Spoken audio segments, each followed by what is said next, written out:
Yeah. Somehow, we need to take what we have and sell it. A lot of countries run on tourism. Look at Dubai. You go to Dubai and they take you to desert. Then you go and play with sand. I don't understand. While in Yobe here, we have the Foreigners respect our culture than we in Nigeria. I'm telling you, there's money on this thing than cool oil they are talking about. I'm very sorry to say that, unfortunately, we are killing our history by not exposing our children, by not showing them, by not celebrating our history. A prophet is not appreciated in his own hometown, like they say. We have to do something about it to make us more aware of the beauty of our culture. A lot of Nigerians don't know that this is the center of Nigeria. Somehow, we need to take what we have and sell it. A lot of countries run on tourism. Look at Dubai. You go to Dubai and they take you to desert. Then you go and play with sand. I don't understand. While in Yobe here, we have those things. See, Nigeria is losing a lot.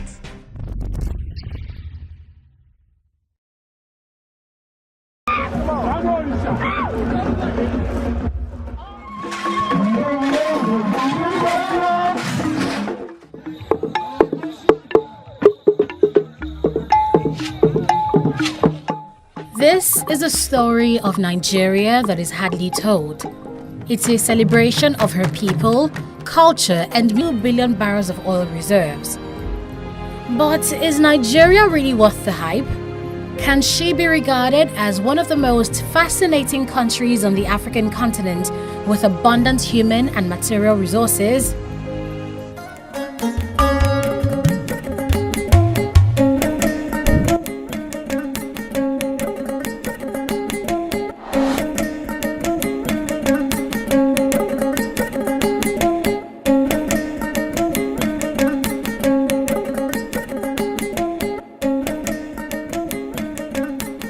Our journey to unravel Nigeria's rich culture first takes us to Kano, the second largest city in Nigeria.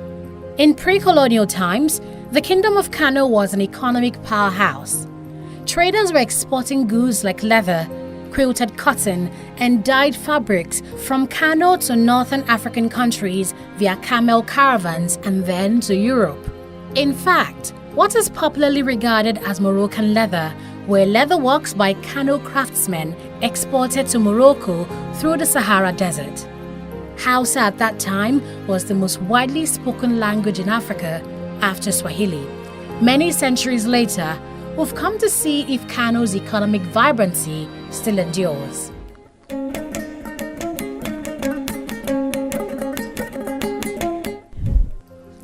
Our first stop here is the biggest grain market in West Africa, located in Dawanau, Kano State. The first thing that caught our eyes were the bags, hundreds of them. And in the bags are all kinds of grains like white rice, brown rice, white beans, soya beans, maize, millets, and several other crops. And it's said that you can find just any type of food here. Dawanau Market was established 34 years ago, and in that time, they've established a reputation that keeps traders coming back. Akwai bambance-bambance masu yawa tsakanin wannan kasuwar da sauran kasuwanni. Bambanci na farko shine kowace kasuwa da take ƙasar Najeriya idan ta siyo kaya ko an je an siyo kaya, ita wannan kasuwar tamu mai albarka ita ce kasuwar da ake kawo wannan kaya, domin ita ce kasuwar da ta kowace kasuwa ɗaukar baƙi masu sayan kaya. Shi kuma buƙatar ɗan kasuwa shine idan ya siyo kayansa ya samu mai saya ko ya samu gurin da zai sai da kayansa da sauri. Traders from other African countries and as far as Europe, Asia, and America come here to source for farm crops to be eaten as food or to be used for research. And the trade value of the markets runs into billions of naira every day. In ka siyo, nan za ka kawo ka samu mai saya cikin kwanciyar hankali, yanzu za a saya, yanzu za a baka kuɗinka. Da wannan kwatanta gaskiya da 'yan kasuwar Dawanau suke yana daga cikin matakin farko da ya kai wannan kasuwar matsayi da take a halin yanzu. Kano was one of the major powers of sub-Saharan Africa, and not just for economic reasons. Kano has an age-long political history rooted in monarchy. From as far back as the 10th century, Hausa kings had been ruling independent states in Kano, debunking assertions that the people of Nigeria were uncivilized before colonization. To better understand our history, we're about to enter a time capsule to take us many centuries back. Welcome to National Museum Gidan Makama Kano, a place that holds answers to questions of the Kano civilization.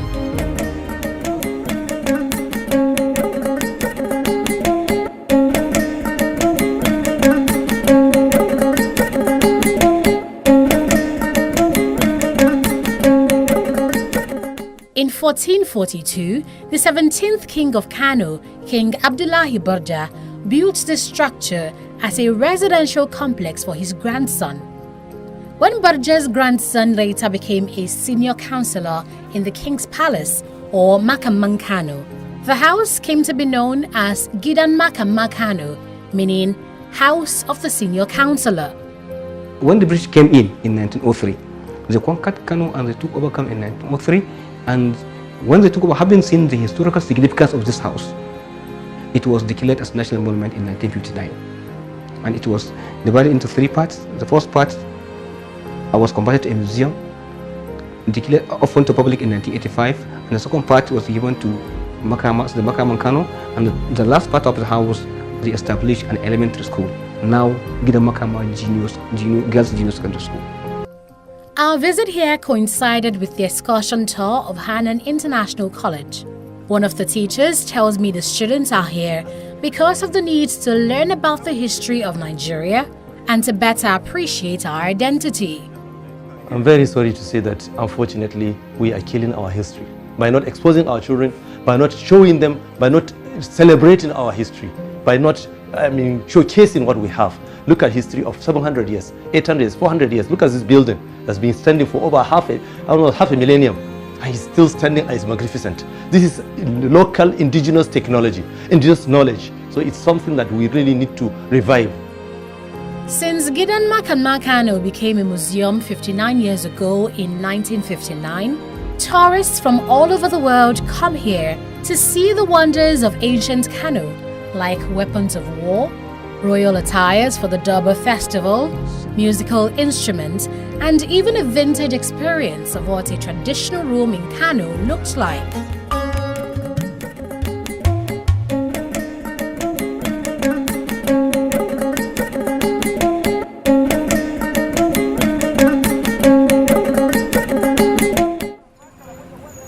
Northern Nigeria is a thriving cultural center with practices subsisting many centuries on.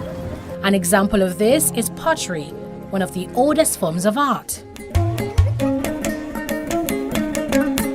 At this pottery market in Kano, traders display an array of rainbow-colored pots that have not just an aesthetic appeal, but also a functional purpose.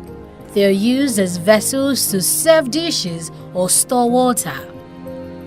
Abdurrahim first mixes clay with sand, rolls it into a ball, glazes it with ash, and then molds it into his desired shape.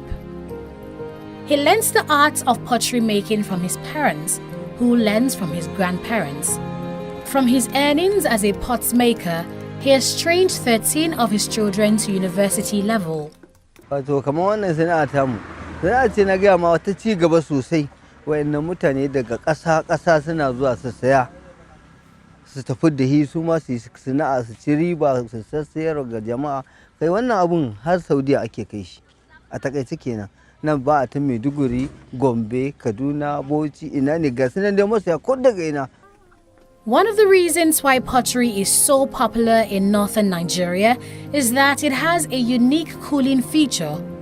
Water stored in the pots becomes as cold as though it was refrigerated, making it an ideal choice for storing water in a region that's the hottest in Nigeria. If I carry you go banana, my guy, you go love Lagos. After many days on the road, we arrived Lagos, the city that never sleeps. There are more people in Lagos than there are in Kano, Port Harcourt, Abuja, Aba, and Ibadan combined. It's a whopping 23 million people. Lagos is famous for being fast-paced and its residents regarded as street smart. A popular food here is agege bread. For millions of Nigerians, agege bread is a quick breakfast, a heavy lunch, and a late dinner. Agege bread is unique for its soft texture and delicious taste, but it's often unbranded. So we set out to trace the origin of agege bread, and we were led to factories in the Agege suburbs of Lagos. At this bakery, bakers work in a fast-paced environment, mixing flour and other ingredients, milling, scaling, molding it into shapes, leaving it to rise, and baking at a specific temperature. When the bread is ready, it's removed from the oven and is ready to be sold and eaten hot. Agege bread in terms of quality, superb. In terms of quantity, superb. In pound, in terms of price, something. There is no problem. Agege bread is a staple food. No bromate added to it. This is just simple and pure. Gbogbo ayé ló fẹ́ràn búrẹ́dì Agege àtẹwà gan-an. Búrẹ́dì wa dáa púpọ̀ torí wípé kò ní bromate nínú. Bread is not a traditional Nigerian food. So how did it become so popular in the country? Oyeyemi Shitu comes from a family of bread bakers. His father began selling bread made by foreigners who lived in Nigeria as far back as the 1960s, and he has since passed the business to his children and grandchildren. Having been in the business for decades, Shitu was in the perfect position to explain how Nigerians came to love agege bread. The European merchants, they are coming to the coastal areas, particularly Lagos, Calabar, Port Harcourt, etc. So that when they came with remnants of loaves of bread from the crew, from the Navy crew, from the ship. And when they came out, they brought some certain remnants out of the ship. And that is the beginning of tasting or having much knowledge about bread in Nigeria.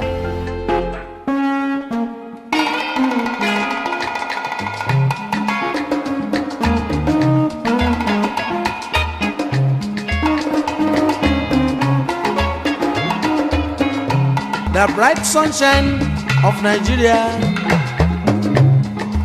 makes me to believe that all over the world there's no place like Africa.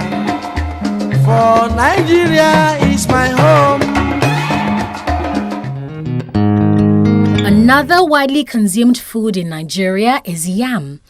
It's a versatile food that can be eaten fried, roasted, boiled, pounded, or grinded into flour and used to make a dish called amala. In southwest Nigeria, amala and ewedu soup has been watering mouths for centuries. To Nigeria's Yoruba-speaking tribes, amala and ewedu isn't just black dough and a slimy soup. It's a mark of their identity. The food I like very much is amala, to be honest, because there's a special feeling when I'm making amala anyway, so it is just part of me. If you wake me up now that I should come and make amala, I'll just, yeah, let's do it. Because that's one of the basic, major meal that sold me out, especially on the internet, on Twitter, Instagram and the like. So people get to know me because of the amala I make for events. So it is one of the meal I like to make most.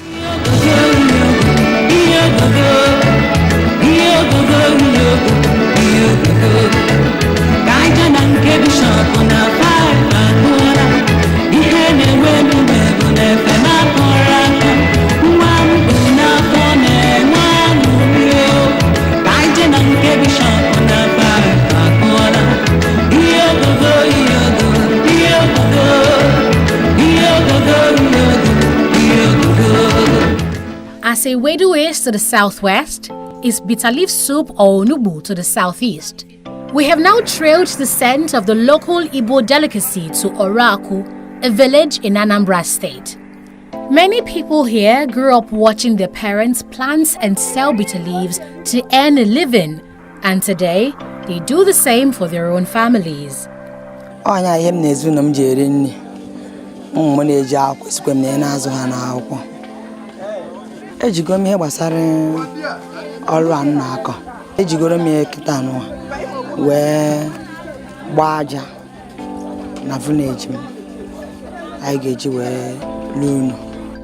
Stanley is a bitter leaf farmer. He cultivates this 8 plot of land, and once it matures, he harvests it, soaks it, and takes it to the river where workers process the leaves the traditional way by squeezing hard to remove the bitter taste, a process that may last for hours. This is our business. This bitter leaf, we don't have season. It's not seasonal. It's only that during this, as we are in rainy season now, during this rainy season, the work is lesser. The work is lesser because you don't have to irrigate the farm. You don't have to water the farm. Rain fall constantly. But what makes it difference from the dry season is that during the dry season, you use your water pump, you use our pumping machine, yes, to pump water in the farm. But the work during that dry season, it pays more than this rainy season because that is when you get the fruit of your labor. All that we labor during this rainy season is during the dry season that you get your money back. Bitter leaf soup is not only eaten as a delicacy among the Igbo-speaking tribes in Nigeria. Its extracts are also used to manufacture medicines, and the leaves are in high demand in international markets. Stanley says he exports as much as 100 buckets of bitter leaves per day to clients in the diaspora and can hardly keep up with the demand.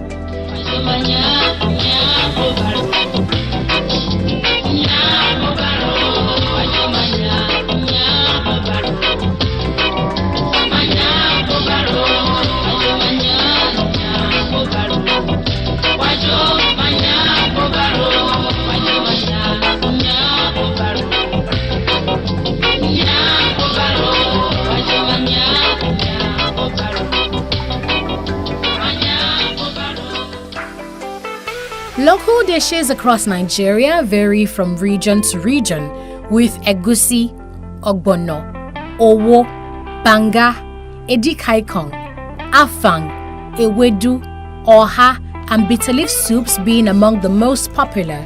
They are usually eaten with swallow, a local slang for the dough made usually of cassava or yam.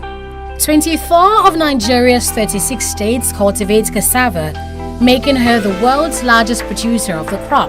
And we have now come to Masaka in Nasarawa State to visit the market famed for its abundant supply of yams and cassavas.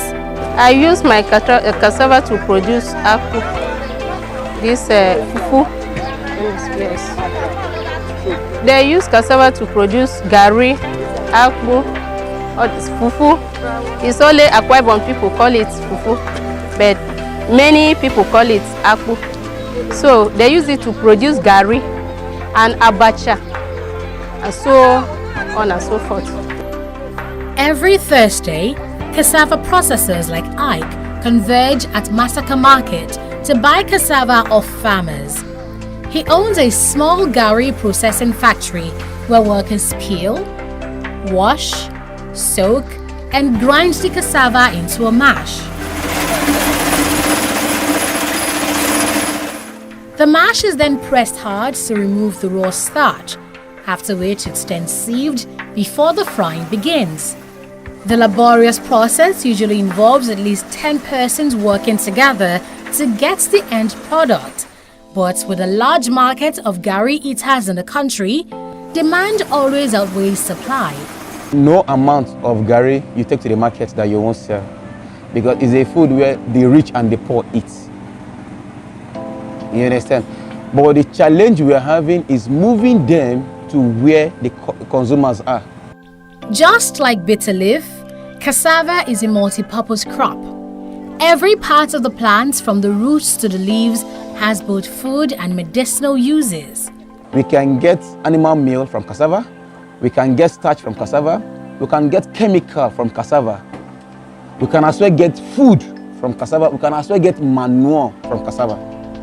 Now, if older youth can work the way I'm doing now, I believe in the next few years to come, we'll be looking at the oil sector or the government. We won't be looking at those areas.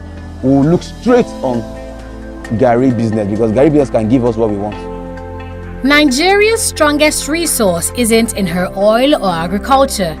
Her economic strength is in her people, the entrepreneurs that keep the system running. One of them is Bayo Adedeji. Bayo has been serving hot, sweet-tasting snacks to Nigerians since 2016. He owns yam plantations and employs over 30 staff at his street food business. His leverage is yam, one of Nigeria's most abundant staple foods. We have taken street vending. We've taken street vending and taken it to a new level, right? Where we've made it more modernized. We've made it clean. You can look at my staff behind, you know, they're well dressed, they're properly trained, they wash their hands before they touch the food. But basically, we are able to keep street pricing, right, for more hygienic food, and we deliver. Our bikes are going to show up here now. So our customer service team is taking orders right now, you know, and that's what all our locations do, and that's how we drive the business.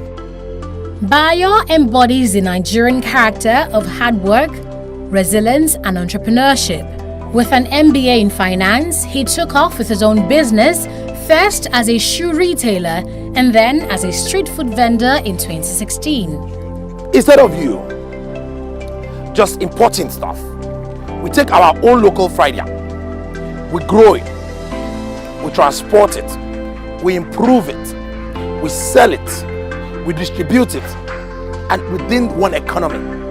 And now we're about to export it.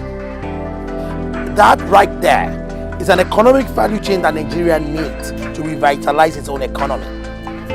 And that's what we're doing. And creating employment, and creating empowerment, and creating, you know, a business opportunity. A person that owns our location is hugely successful. Somebody was telling me, I'm about to quit my job and do this full time. That is amazing. With our bellies full from tasting local dishes across Nigeria, we set out to fill our eyes with the wonders of African art. We've been seated down for so long. We've been fooling around for too long. We've been seated down for so long. I been fooling around for too long. So long, so long, for too long, too long, so long, so long, too long, too long.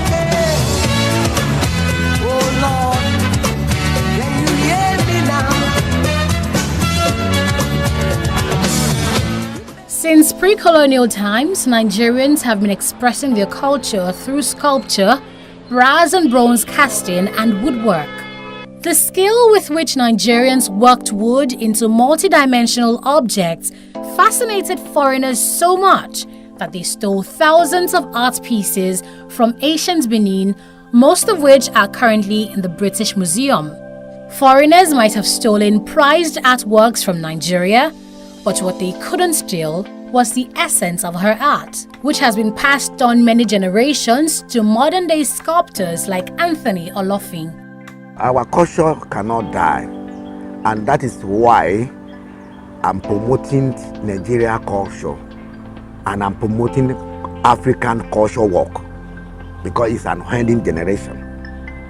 So whatever you see in our work, we are training people so that if we are no more, they are still alive to continue. It's a continuity of the job, which we collect it from our forefathers. Today we are still there, and we are training people too. Tomorrow they will still be there. So it's on an ending generation. So we promote our Nigerian culture, African culture so well, both home and abroad. At Anthony's workshop, you'll find figurines depicting everyday life, traditional gods and deities, royal figures, and animals. Through delicate carvings and painstaking work, Olofin portrays the Nigerian identity on wood and aims to restore pride in Nigerian arts. But even his best efforts are yet to pay off. Foreigners respect our culture than we in Nigeria. And I believe if our government should be able to focus on this thing I'm telling you, there's money on this thing than cool oil they are talking about. There's money on this thing than agriculture they are talking about. Because it's an international work. This thing I'm doing, this thing you see here now, we have some white people, they will come with their container. Are they not benefiting from it by the time they are shifting this thing to their country? But I can do all these things 10 sets. You won't see Nigeria to participate. They'll come over and buy. But you see all these white people fighting themselves, I will pick this one, loading in on their container. How many kings you get to their house and find this kind of a share? They will start going to foreign.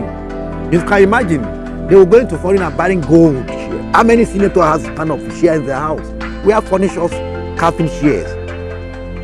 How many of them promote it? If you go to the presidency, you will see all those foreign shares there. So they don't think that it has value. And we are giant of Africa. On this artwork, the sculpture, we are still the best. And that is why the white people respect this work. So I'm appealing to Nigeria, let us promote our culture. I'm appealing to the government, let us promote our culture. Why then do Nigerians seem to trivialize her art, while foreigners will pay any price to get it? I caught up with art connoisseur Sharon Okafor for answers. A prophet is not appreciated in his own hometown, like they say, because we see it all around us, everywhere. We don't appreciate them because they're everywhere. But when someone comes into our country, like a foreigner comes in, it's strange to them, it's new to them, so they appreciate it. It's just normal. So we have to project it, and for prosperity's sake, for people coming, after us, we have to try to start appreciating it so that the people after us can appreciate it. We'll have to do something about it to make us more aware of the beauty of our culture. Another ancient but thriving artistry in Nigeria is cane weaving. Welcome to the workshop of Donald Kane, a popular cane craftsman in Abuja. For over 10 years now, Donald has been weaving cane into chairs, tables, baskets, flower pots, you name it. His bare hands are his working tool. He carefully weaves cane into patterns to create a beautiful work of art, something he says he's proud of. This is our background, this is what we do for a living. Our forefather, they did not sew it out like other Africans did. So we will not do the same thing. We have to hold our rights because this is what they taught us before they're gone. So if we hold our rights, we use it to grow our own children. Donald's colleague shares the same view. He's more pleased with the fact that materials required for the job are sourced locally, especially from Edo and Delta states. This one is natural. This one then they go say they go bring out. Now only we do it by ourselves. They bring out for this our bush. But for this our bush one we get here. Now we they get out for this one I be the thing when grow up for this our source. For the material grow up here, we know they go buy for market and for bush they go buy. That's why make us say this Africa. That's why we prefer to do this one because it's different. All those furniture, all those things. Because this one is natural. Because this is Africa based. I too like this work because this work they give me joy because I the enjoy because the way I do, I just be like say me say I be the Africa. That's why me I like the work because it's Africa. It's Africa. Yeah, if you do, you gonna say yeah this one is really cultural something that you do. You say you go admire them. Like sculpture, furniture made of cane is in high demand for export. But despite its cultural and economic value, its market potential has not been fully explored. Those are Africans, they don't use this one. Even in the village, if you go to the village, even the royal chief, most of them don't use this one in their palace. They prefer the king palace. You put upholstery because the first king we have, he said the pride of Africa. So the people that need it, like the Oyibos, they use it in their beach. You understand? And they use it in their tourist center, in their museum. It's a challenge. Why? It's a challenge for the new minister or for the new agricultural minister or for the new science minister to develop those ideas and for the government to know that these things, if you don't need them, then you sell it out. If you know you cannot use them, don't let them useless here. You give people that want it. so that I can make use of it, because the world we are, there's no idea is waste. Modernization seems to be a big influence on how Nigerians perceive what is truly ours. And that's why BUNIO is working hard to improve appreciation for the textile art called Adire or tie and dye.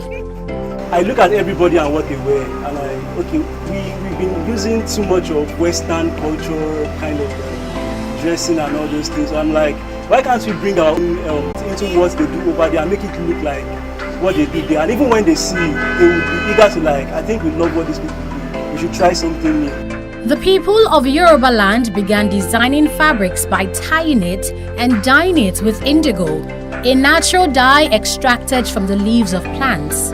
The dyes used these days are imported chemicals, but the art remains indigenously Nigerian. BUNIO was excited to explain the process of creating an Adire design. Now, after getting the fabric, depending on the kind of technique I want to use, because the chemicals we use soda, we use sulfites, then varieties of vet dye, depending on the kind of color we want to use. Then we use twine to create the dye resist, that is the time. We use twine to tie. We don't use twine, we use raffia. Then another kind of technique we use is batik, that is the use of candle wax to create a kind of pattern on the fabric. So whatever pattern we draw on the fabric, by the time we are dipping it into the dye, those places where we have the pattern, the dye would not pass through those places. So by the time we finish dyeing and we de-wax the fabric, the pattern is going to show. After we finish that, we rinse. After rinsing off, we rinse the first time and the second time. Then when you are sure that the dye is off the fabric, we wash with soap. Then after washing it with soap, I use comfort conditioner to take out the smell, because you won't like it when you are wearing a very nice fabric and you have the odor of dye smelling on the body. It doesn't look nice. Because even by the time you pattern, you'll be like, greater general you understand. Sorry, I used the Yoruba language, so I use comfort conditioner to like take out the smell, and I iron, then I package it, then I deliver. Beauty, they say, speaks for itself. That's why the art of tie and dye has been exported beyond the shores of Nigeria. And to date, Adire remains a vibrant part of the Nigerian culture. Laborers break down rocks to be used for construction. Don't look closer, open your eyes. This is Katampe Hills in Abuja, the geographical center of Nigeria as calculated by engineering company Setraco Nigeria Limited. Locals tell me the hills was formed by volcanic activity many centuries ago. And in 1999, then military governor Ibrahim Babangida officially commissioned it as the epicenter of Nigeria. But there is nothing here to prove its significance except this rusted iron plate on the hill. In fact, rather than being regarded as a tourist center, Katampe Hills is slowly being chipped away. When you don't know the value of what you have, they say that abuse is inevitable. So to them, this is just rocks and a means to an end. So they can break these rocks, use it for buildings and all of that. What we should be advocating for is the preservation of some of these sites. You understand? They don't know any better. They are just doing work and they're being paid for it. You understand? Because to them, this is just rocks. I feel that if they are being sensitized and the awareness is created and people know that this is a tourist site. In all other parts of the world, most of these tourist sites are preserved. You understand? So hopefully we can, get to that point where we can create some sort of security and some sort of preservative measures for the tourist sites that we have. Perhaps the first challenge Nigeria faces with tourism is little or no information about our tourist sites. Henry Orji has been taking pictures here for about 4 years now, but he didn't know that he's been shooting at the center of Nigeria all the while until we told him. And because of this ignorance of what we have, Nigerians contribute billions of dollars to the economies of other countries in search for tourist attractions, thus undervaluing our own tourism potential and hurting the economy. Look at Dubai. Everybody is wanting or clamoring to go to Dubai. And Dubai just have oil. but then invested in tourism. Dubai don't even have these natural monuments that we have. Most of their tourism are artificial. You go to Dubai and they take you to desert. Then you go and play with sand. I don't understand. While in Yobe here, we have those things. We have those sand there. I don't understand. See, Nigeria is losing a lot. And I tell you, the moment we start opening our eyes to the tourism potentials in Nigeria, that time we'll start investing in our youths. That time we'll start investing in Nigeria. Stakeholders have repeatedly called on the government to promote Katampe Hills to befitting standards. But the call seems to be falling on deaf ears, despite its money-spinning potential. If I say to you now that there is a restaurant at the center of Nigeria, everybody would like to go to that restaurant. Imagine they built a restaurant here, or they created some little chalets around here, just so that when foreigners come in, there are other things other than just, because I feel like if you just climb there, the only thing that you see is the view, really.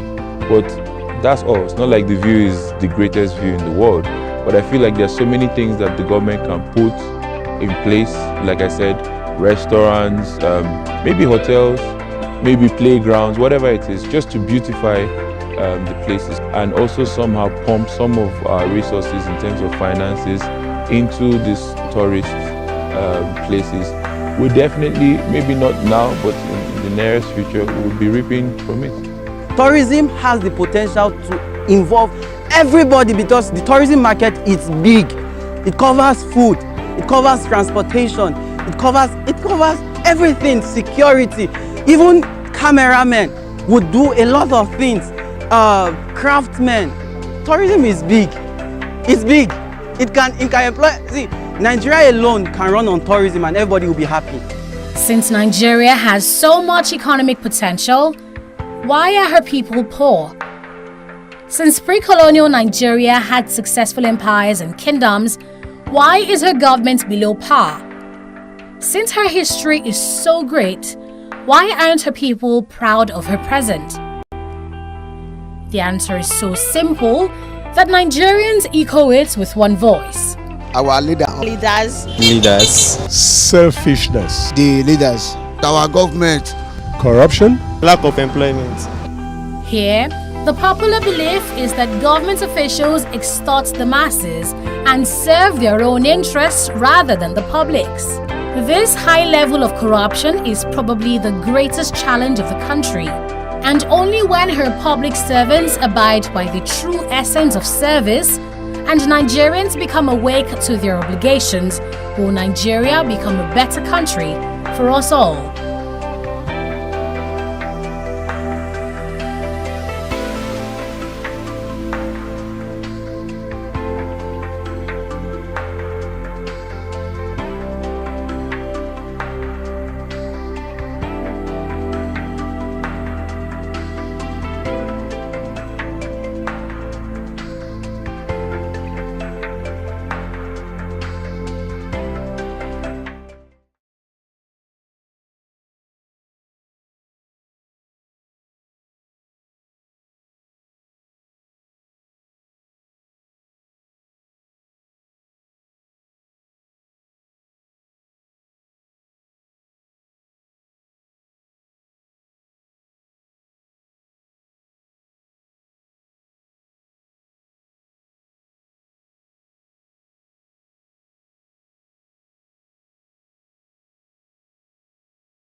Somewhere in the heart of Okota, a bustling district of Lagos, Nigeria's former capital and currently its commercial hub and cultural melting pot, sits a majestic and upscale educational institution whose uniqueness amongst institutions of its kind speaks volumes about the expansive vision of its founder and director, his wide horizons and cosmopolitan worldview, his deep intentions towards the socio-economic development of his immediate environment and his country as a whole, and his deep concern for the legacy he, and by extension those he has mandated to help actualize his vision, would bequeath to coming generations.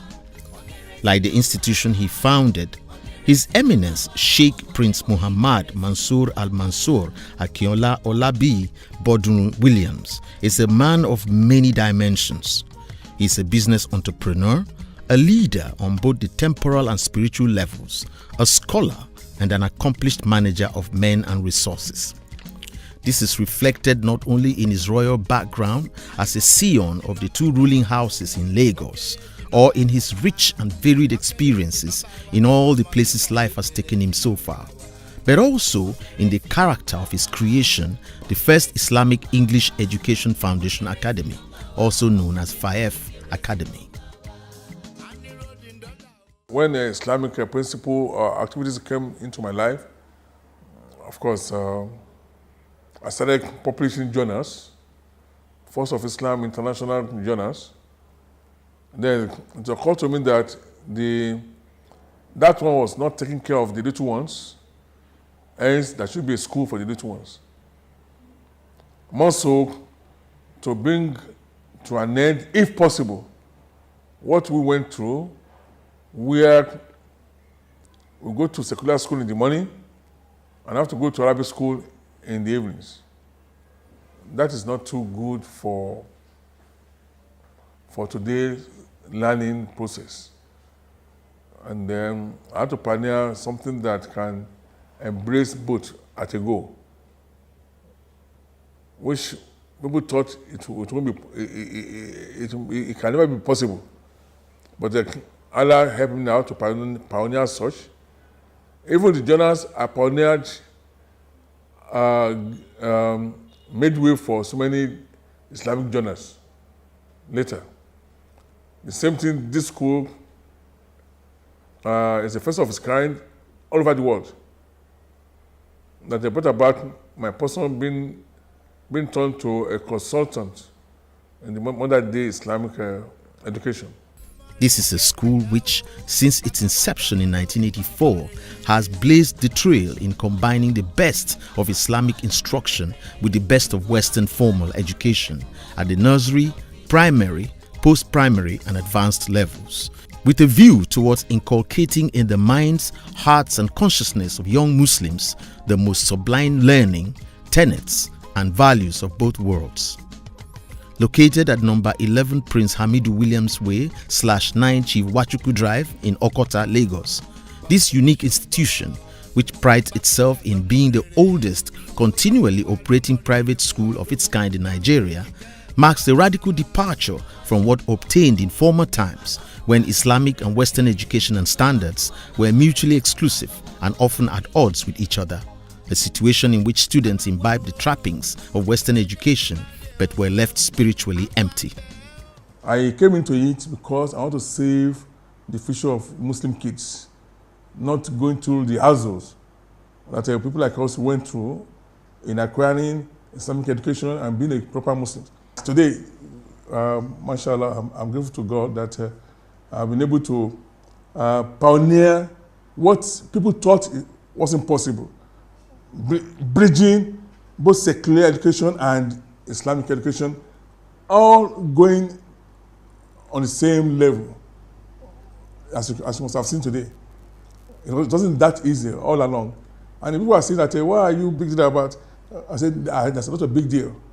Because we are first-class citizens of them, and the Muslims of now too should be first-class citizens.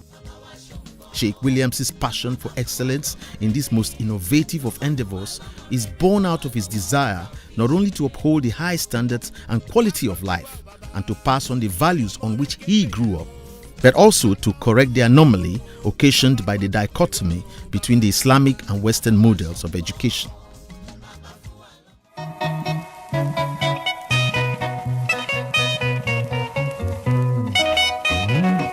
Lagos State is a place for us. Lagos State is a place for us. No matter the chances, but my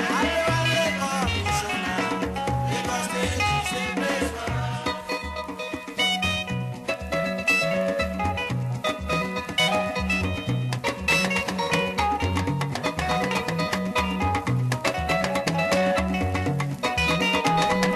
His Eminence Sheikh Prince Muhammad Mansour Al-Mansur Akinola Olabi Bodunrin Williams was born in the mid-1950s into the large, aristocratic and influential Williams family of Itakose Olowogbowo in Eko, as Lagos was called before the advent of Europeans on these shores.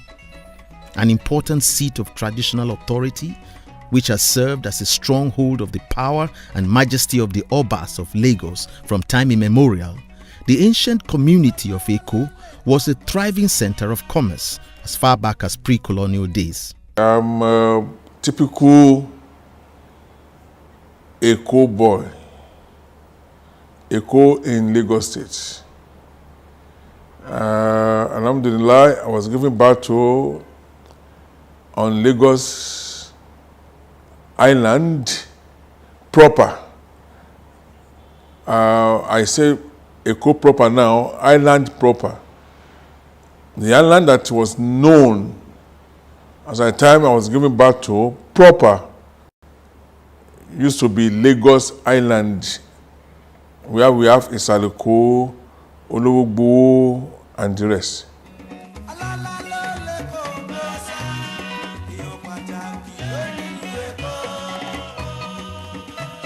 A coastal community, it still enjoys the serenity occasioned by its auspicious location along an extensive shoreline characterized by lagoons, pristine beaches, luxuriant vegetation, and the refreshing breeze of the Atlantic Ocean. Not only was it agriculturally self-sufficient even back in the day, Eko is surrounded by nature's bounty of all kinds, including a rich supply of seafood from the lagoons and the ocean. From its culturally homogeneous beginnings, the area has over the years seen a tremendous influx of foreigners from all over the country and beyond.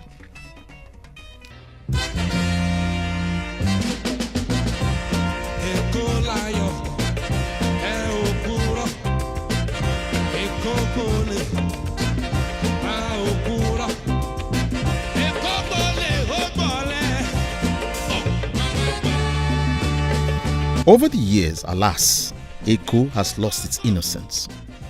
Today, it's a bubbling but crowded city in Lagos, the former capital of Nigeria.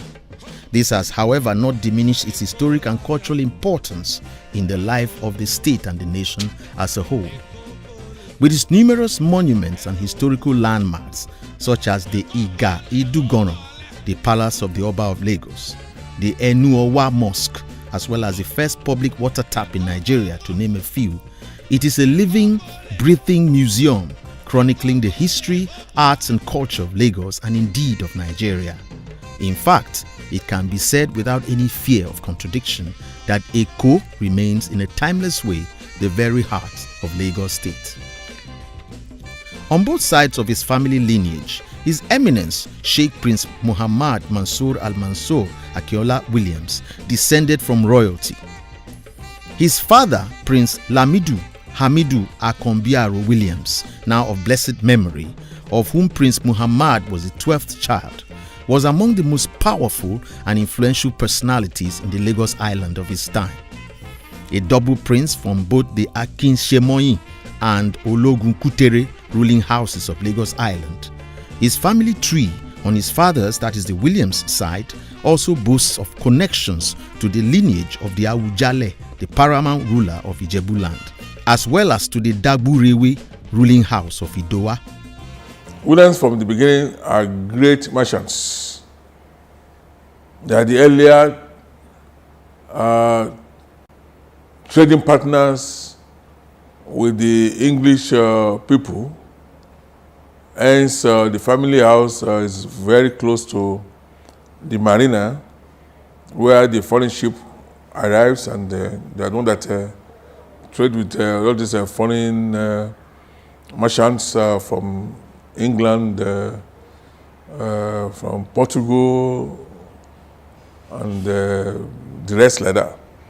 A highly successful entrepreneur, Prince Lamido Hamidu Akombiaro Williams was an importer of textile and garment-related equipment, products and accessories such as sewing machines, buttons, buckles, needles and threads, etc. Not only did he set up the first garment industry in Nigeria, he was also a trendsetter in the nation's fashion and textile industry of the time. He introduced new and hitherto unknown clothes-making devices and other industrial goods into Nigeria in partnership with German and other Western companies.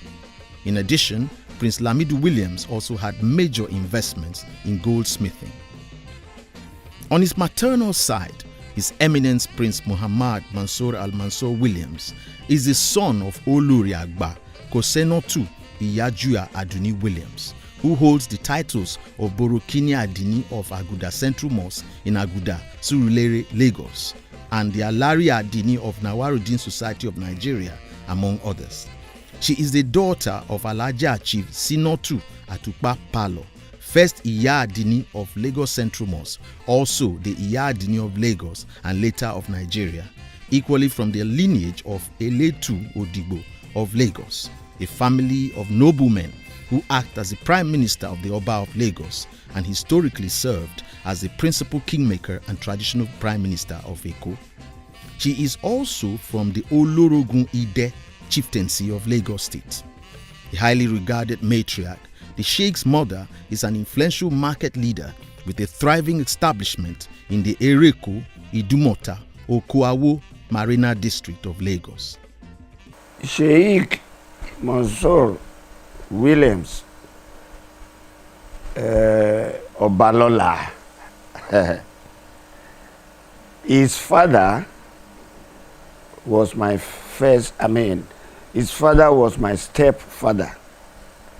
So I was somehow brought up in Sheikh Mansour Williams' father's house at Agboleoke on the Lagos Island.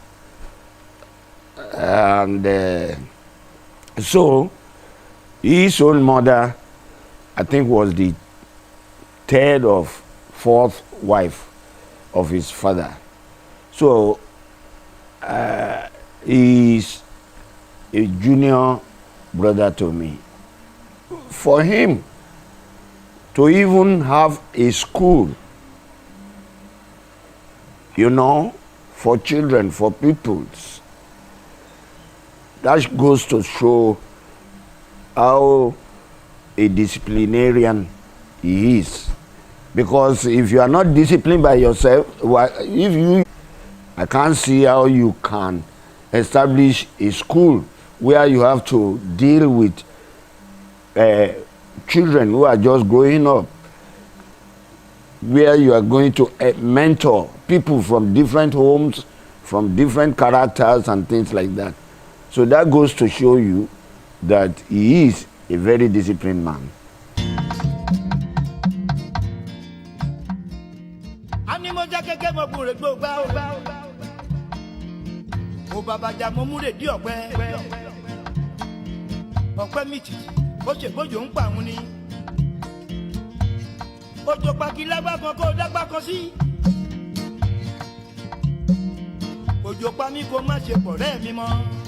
Historically, Eko is one of the earliest communities in what later became Lagos State of Nigeria to receive the benefits of Western formal education, with the advent of missionary schools established by various churches.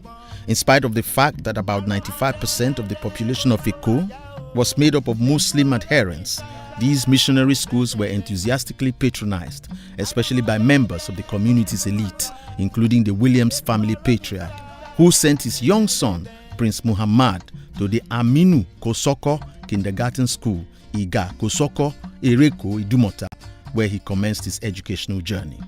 Not to be outdone, however, these schools were soon followed by their Islamic counterparts, as reputable movements such as Ansaruddin, Ahmadiyya, and others also began to stamp their educational footprint on the social landscape of the area. After his primary education at the Ansaruddin Primary School at Alakoro, Marina, Lagos Island, the young Prince Muhammad proceeded to the prestigious Ahmadiyya College, now known as Anwar College, which was established at the time as the Islamic equivalent of such icons of Western-style educational distinction as King's College, St. Gregory's College, St. Finbarr's College, and Igbobi College.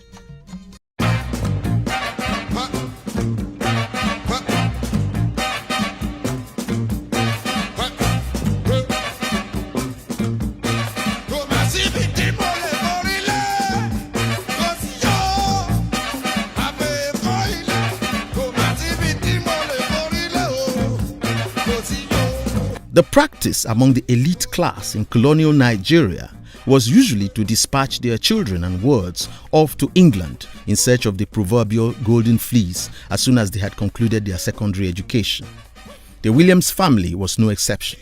Before being sent off, however, the young Prince Muhammad Mansur al-Mansur Williams was first obliged to get some work training in Nigeria, in preparation for which he enrolled at the Marina headquarters of the Nigerian Customs Preventive Service, which was a required step towards a career in the Nigeria Customs Service at the time. I got recruited into the customs accidentally. I never for once prepared to work with customs nor any other organization of any kind. After my secondary school education, while awaiting my movement from Lagos to England,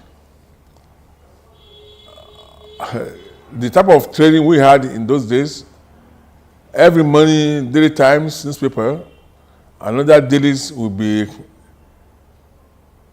dropped at our father's table. And after the head of the family must have gone through it, we too will have access to it. And one particular day like that, and usually I would have retired from a boy's room into my mother's bedroom, of course, with other wives, of course, you know. So that particular day, I instead of flipping through the newspaper at my father's sitting room, I decided to retired in my mother's bedroom, and when I was in my mother's bedroom going through the daily newspaper, Daily Times, of course, there was this advert calling for recruitment of Lagos State origin into Nigerian Customs. Of course, Nigerian Customs headquarters was just a stone thrown away from my house. It was at Marina.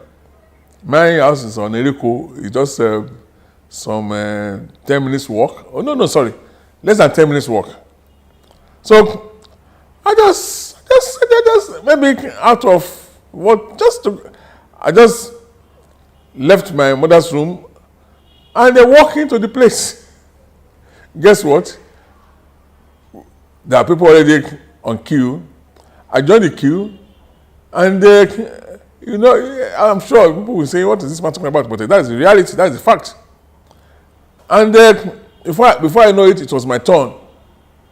And I was asked to step onto a particular stand that has facilities to determine your height, your this, your that. And I believe it, I got recruited into the customs. Just like that. He followed this up with further training at the Police College in Kaduna, and thereafter at the Customs Training School, Harvey Road, Yaba, Lagos. We were dispatched to customs training place at Harvey Road, Yaba. So I had a full police training and customs training, and before I know it, I was posted to Apapa Premier Port. From there, the next thing I saw was my passport printed, my passport notice in the daily newspaper. Then the next thing being dispatched to England. Then, after my sojourn in England, I returned to Nigeria for National Service. National Service posted me to Ministry of Finance. That time, as a foreign graduate, whenever we are available, we start our NYSC, not what they have now. Then I've had a baby girl. My brother says, since you are now a father, you have to sort yourself out before your baby is ready to join you back in Nigeria, and the mother, blah, blah, like that. At the end of his training and in the course of his stewardship with the Nigerian Customs Service, the young Prince Muhammad Mansour Williams eventually departed the shores of Nigeria for England to study for a degree in accountancy. However, that plan had to be adjusted on account of the obligations that came with his place in the family, which made it impractical for him to be away from his family, especially his aging parents, for the 7 years it would take to finish his studies. It was a change which called for him to shelve his quest for an accountancy degree for a course of shorter duration, namely marketing, of which he had been an ardent student and to which he would add other important business-related certifications in later life. I studied in England. I had in mind of reading accountancy.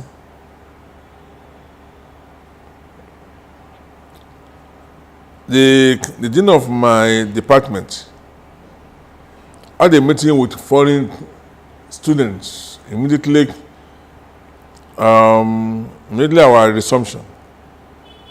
And among the questions raised with us foreign students, among the questions were, do we have aged parents back home back home in our various countries?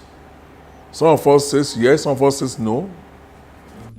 By every measure, the young Prince William's studies, and indeed his entire sojourn in the United Kingdom, was highly eventful. For the most part, it was an adventure even. Whether in the classroom or out of it during field work, or as so often happened, traversing Europe in search of business and commercial opportunities, there was never a dull moment for the entrepreneurial instincts of His Eminence, Prince Muhammad Mansour Al-Mansour Williams. I did a project with the Stock Exchange of England, and that brought about my project being recognized and sponsored by Standard Chartered Bank of England on courier service. And immediately I paid a visit to Nigeria, met with then President of then Head of State of Nigeria, General Obasanjo. I had a meeting with him and one or two other members of his cabinet, and the general just remarked straightforward that you young man, it's like you want to enter into competition with our P&T. I said, what is P&T? I asked him, it's alive. He said, Post and Telecommunication. I said, no, sir. This one is not a post and telecommunication. This one is courier. This one is delivering of consignment of whatever that needs to be delivered from door to door for one and one. It was like this young man. That was the end of that. I had to return to England. Only for me to pay a visit the following year. Only for me to visit Nigeria following year on holiday. Then there was this one around the Yaba area called the World Courier Service. There's someone said that it was your project. So that has been what this country is, and with that we can't move anywhere.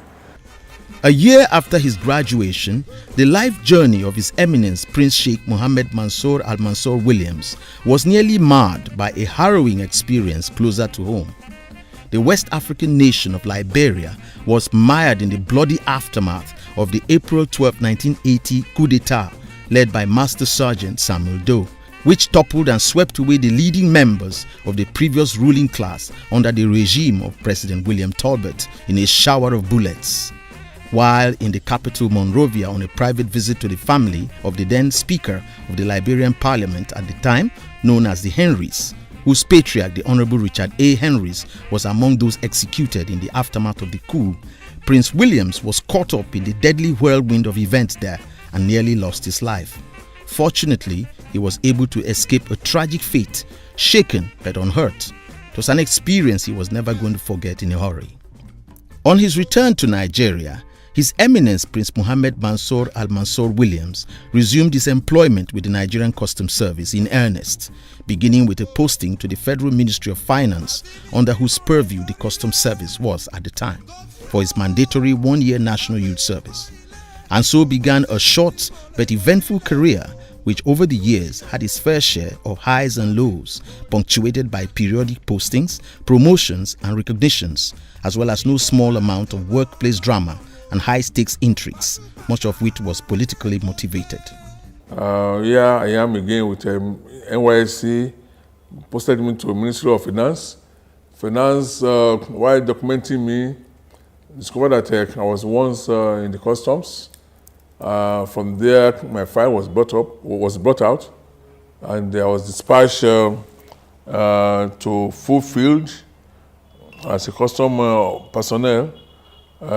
This time around as a senior officer, and I didn't have to go for further training again. Well, that was his sojourn. Prince William's controversial departure from the Nigerian Customs Service in 1984 marked the end of an era, but also the beginning of a new one. As he consolidated on his private business interests, marketing a wide range of products locally and internationally, he also inculcated the same business principles and the same marketing savvy that has ensured the exponential growth of his businesses and commensurate increase in his net worth into his family members, especially his children. He also went on to acquire further academic and professional certifications, all of which undoubtedly came in handy when it came time for him to venture into the challenging field of educational management with the establishment of the first Islamic English Education Foundation, FAEF Academy.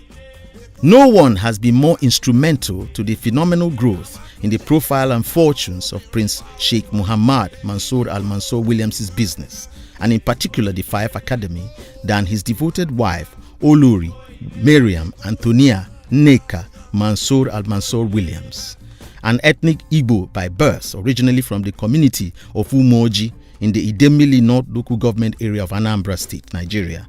She met her future husband in the 1990s in Lagos. I must say that my husband is one of the most misunderstood person because of his disposition to things and because of his ruggedness in having his way and all that. So a lot of people may even openly pronounce he's a wicked man, you know, kind of. But to be honest, he's one of the nicest person I've ever known. He's kind, he's philanthropic. He, like I said, he's an extremist. If he want to give out, he give out without looking back. That you yourself be wondering, why are you doing so much? As their relationship blossomed, so did her interest in the operations of the FAEF Academy increase. And over time, she began to get more and more involved in its affairs, even when she had a day job at a Lagos-based law firm at the time. I engage people running the school for me. They were unable to do it as the vision I have, or the vision I saw. So in the process, I was forced to engage foreigners to go and manage it for me. I brought Lebanese. They failed. All the school was being managed by foreigners, the Sudanese, couple of them, both male and female. It was about that time I met with my wife. The school has been years before meeting her. When I met with her, because of our discussion, I let her know I have a school that is not on the page. It's not. So, and that time, she works with a law firm. She now said to me that I should allow her to be visiting the place, and they're updating me. I said, okay, no problem. So, our earlier submission was terrible reports about what she discovered. And in the process, after a while, she said,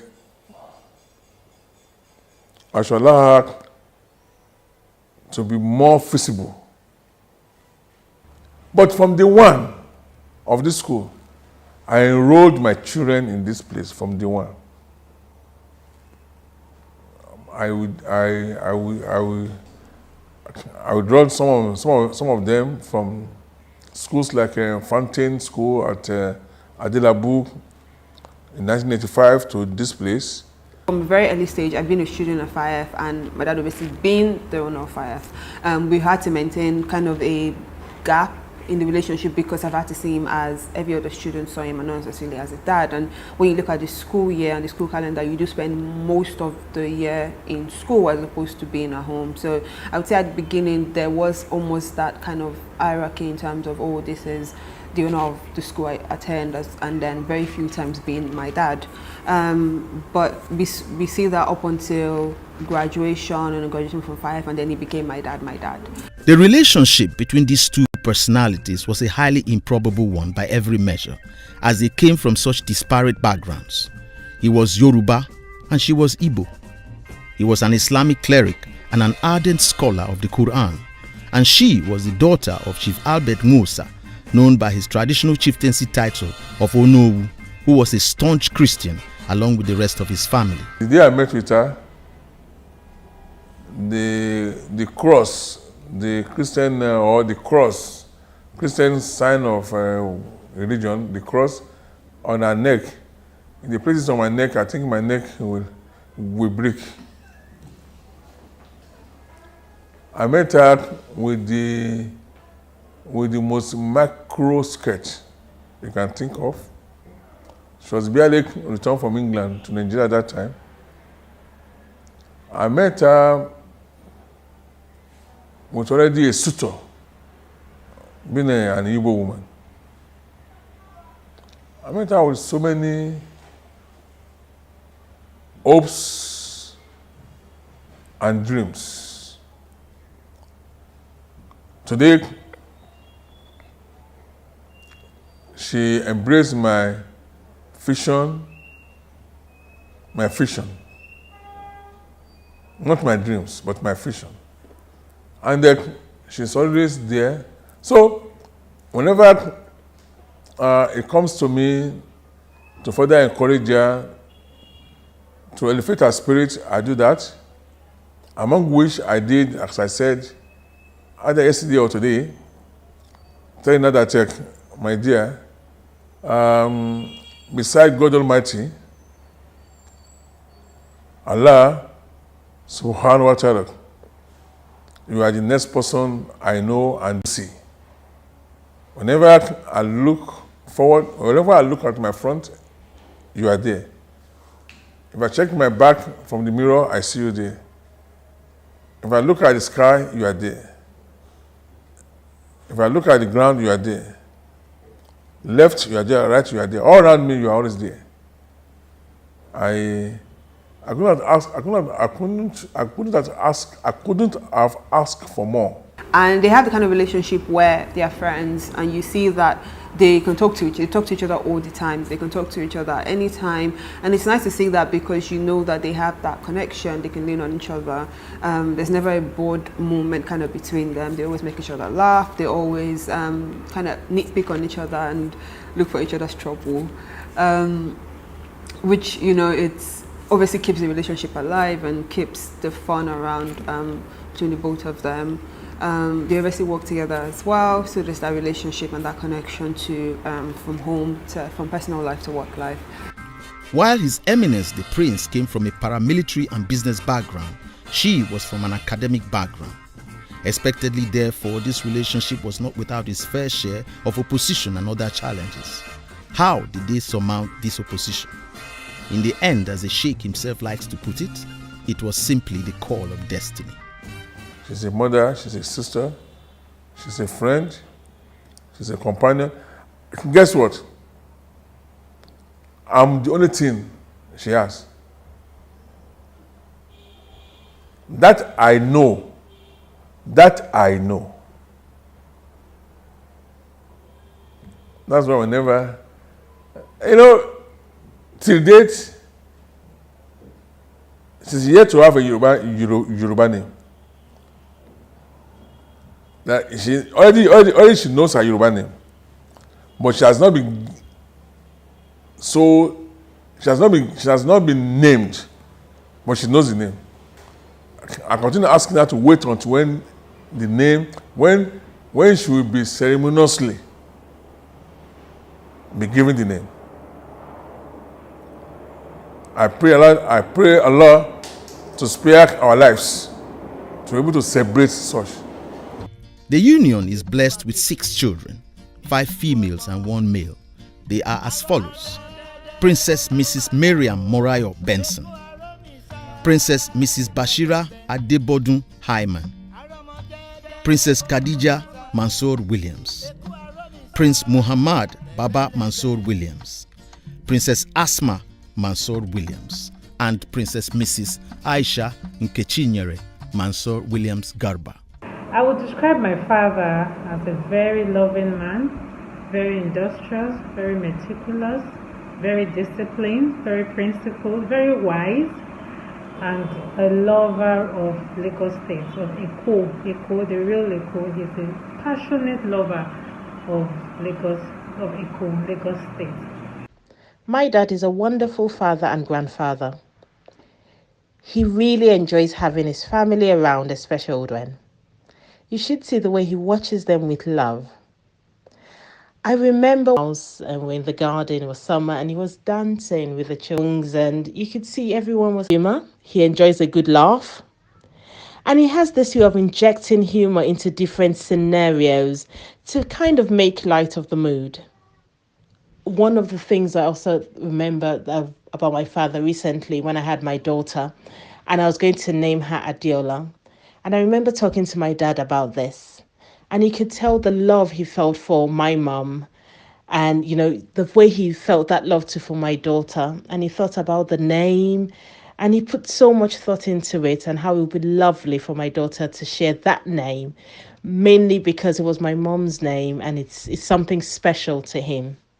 And that's how he holds family. We're special to him.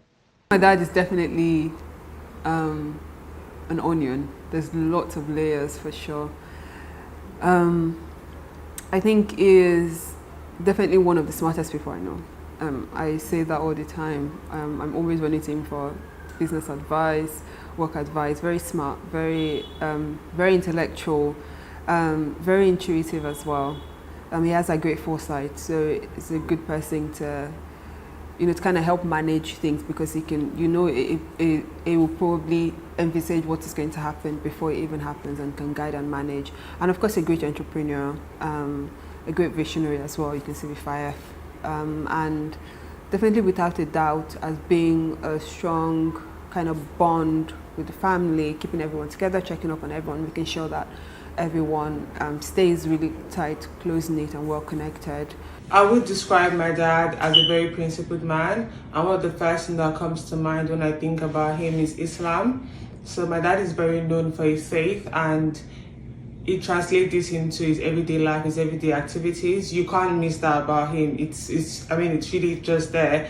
He's also a disciplinarian. He owns a school, as you would have seen from like most of the video. He owns a school, and so he has to have that element of discipline in him, which also reflects in how people see him and what he does on a day-to-day basis. But besides that, he's a very fun person. He loves to dance. You know, he likes to move his body. He really loves like exercising, you know, and just being fully there in anything that he's doing. But he's a very fun person. He's very chatty. I really love chatting with my dad, and you know, I think that's the side of him that most of his family see, and not everybody. At the time of this production, the couple is also blessed with 5 grandchildren, namely Princess Amina Tamilori Benson, Prince Ramadan Shemilori Benson, Princess Fatima Darasimi Benson, Prince Kamis Oluwajimi Hyman, and Princess Monsura Ella Adeola Hyman. My father's relationship with his grandchildren is a very, very loving one. My father dotes on his grandchildren. They love him so much. They always look forward to spending time with him. Whenever they are with him, they hardly want to leave him because he's always telling them stories of his childhood, and they're always fascinated. He always encourages them to speak Yoruba, to learn Yoruba. He will tell them, when next you're coming, you must know how to greet in Yoruba, you must know how to say this in Yoruba. They love him so much, and he loves them equally. His love for the children is, and he spoils them as much as he can. Today, far more than he do spoil me. Even what they don't crave for, he makes sure he crave for it for themselves, for them, and make sure they have it. And I'm so grateful to him for that, because today our children, they don't look left and right or whatever. Whatever it is they've seen today, they've already, enjoy it, with us. Having imbibed the life lessons and values inculcated in them right from their formative years by their parents, the Williams offspring have gone on to prove their mettle to the outside world, recording impressive academic, professional, and personal milestones of their own to the pride and delight of their devoted parents. My dad is a very disciplined and principled man, and that's how a lot of people would describe him. And I think that stems from the fact that he's a lover of excellence. He wants everything he does to be very, very good, outstanding. So he doesn't expect less from anyone around him. So he would demand the very best from you. So he would not let you be ill-disciplined, and he will not let you not give your very best. So working with my dad, being with my dad, you must always be willing to give an excellent output. A lot of us have been impacted by his discipline and his principles. I would speak for myself. Because of my dad, I've unconsciously picked up a lot of traits that have helped me in my adult life. For instance, he's made me to become very independent and not to rely on people. And as an adult now, I see the benefit of that, because one of the easiest ways to get things done for yourself is to believe in yourself and do it on your own. That discipline definitely helps. It really helps, because when we first went to college, when we first lived away from the family, you do realize that there's certain things that you do, and then you don't realize you kind of picked up from not being able to do certain things, or just the way we're being brought up. And I can definitely attest to the fact that if there's anything about my life so far from my adulthood, is that I've definitely been more not necessarily disciplined, but just more respectful of life in itself and just of my person, because I've been able to pick up on some of those values. I'll call them values, not disciplines, actually, values that the discipline instilled in me. Yes, my father is a disciplinarian and he's very strict. I completely agree. But he's a man with very high expectations and he's very principled. And I have seen in different scenarios where he wouldn't accept less than the best, either from children or adults, but he also he gives the same of himself. One of the most comforting things about having my father as my father is that I know he's always praying for me, my children, my husband, and my siblings. And for that, I'm eternally grateful for the loving and kind father that I have. I always say to people, despite his disciplinary disposition, he is a very good man who thinks of others, irrespective of who you are and where you come from. The coming of Olori Mariam Mansour Al-Mansour Williams into the administration of the FIAF Academy has over the years brought about a transformation in its profile and fortunes, so that the institution has asserted itself as a center of academic excellence in line with its mission statement, namely, to create an enabling environment where great importance is attached to quality teaching blended with strict moral upbringing according to Islamic tenets, wherein emphasis is placed on the total empowerment and development of our pupils and students morally, spiritually, physically, and academically, as well as its overall vision, which is to inculcate qualitative secular education along with uncompromising, thorough, modern-day Islamic teachings, culture, and values, supported with Quranic reading, memorization, and Arabic language. In this school, the children are taught how to read and write Arabic. With that, they can hold Quran at any given time and read it and understand it. Then, they have been trained on memorization of the Quran itself. This memorization is different from now when they are good enough in memorization. Now reading without looking at the text with what we call tajweed. In line with its mission and vision, therefore, the FIAF Academy emphasizes the teaching of religious subjects such as Islamic religious knowledge, Islamic jurisprudence, Quranic memorization, and Arabic language. As the name of the school connotes, that is First Islamic English Education Foundation, we lay particular attention on the two sides, that is the English aspect of education and the Islamic aspect, without compromising one to the other. The school also organizes weekend classes in Arabic and Islamic jurisprudence for adults.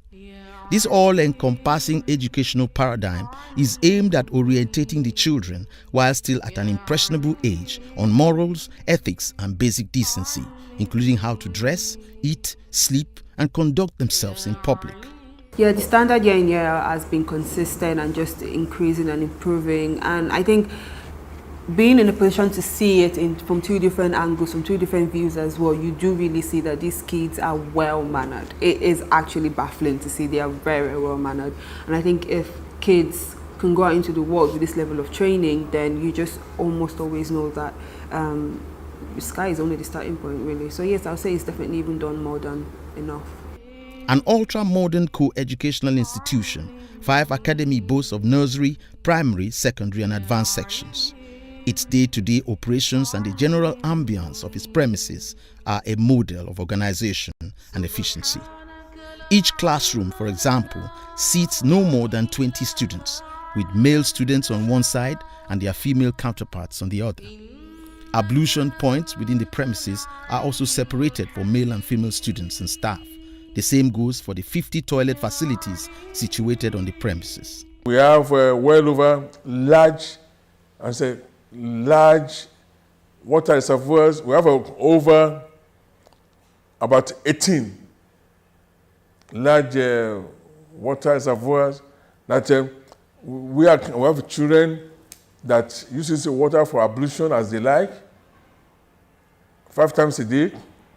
Water bathing, not 10, not 20, not 100 of them. Bathing morning and night, washing of clothes, toileting. Thanks to this uncompromising emphasis on excellence both in academic and moral upbringing, FIAF Academy has enjoyed numerous recognitions, awards, and honors from multiple stakeholders in the sectors of education and youth development in Lagos State and beyond, including the 2008, 2009, and 2021 National Quality School Award, an annual honor instituted by the Quality Management Development Institute in Lagos, to recognize educational organizations and individuals adjudged to have distinguished themselves when measured against the framework of global best practices in education.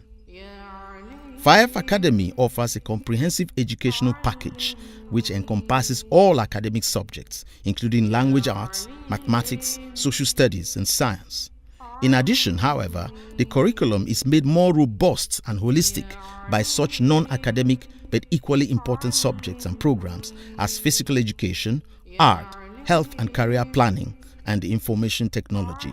In school curriculum, we run 3 major curriculums: Nigerian curriculum, British, and Islamic curriculum, which is Islamic culture.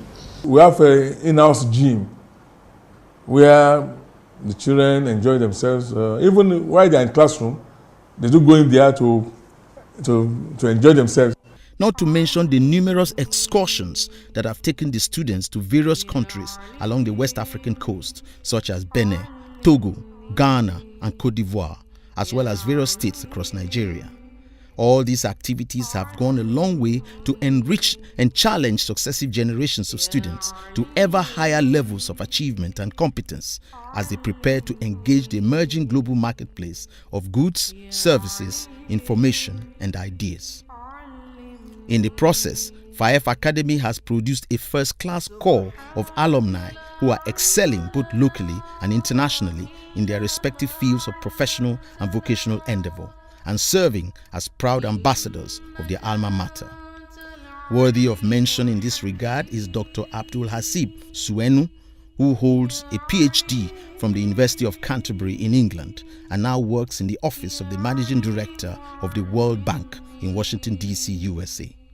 In the end, FIAF Academy has, in its almost 4 decades of existence, demonstrated its commitment towards the actualization of its most fundamental objective, namely the formation of Muslim character in line with the following statement: a Muslim pursues spiritual goals through all his or her worldly endeavors. His or her behavior embodies and reflects Islamic morals and values. Pursuit of knowledge is among a Muslim's highest priorities, and a spirit of inquiry is a prerequisite.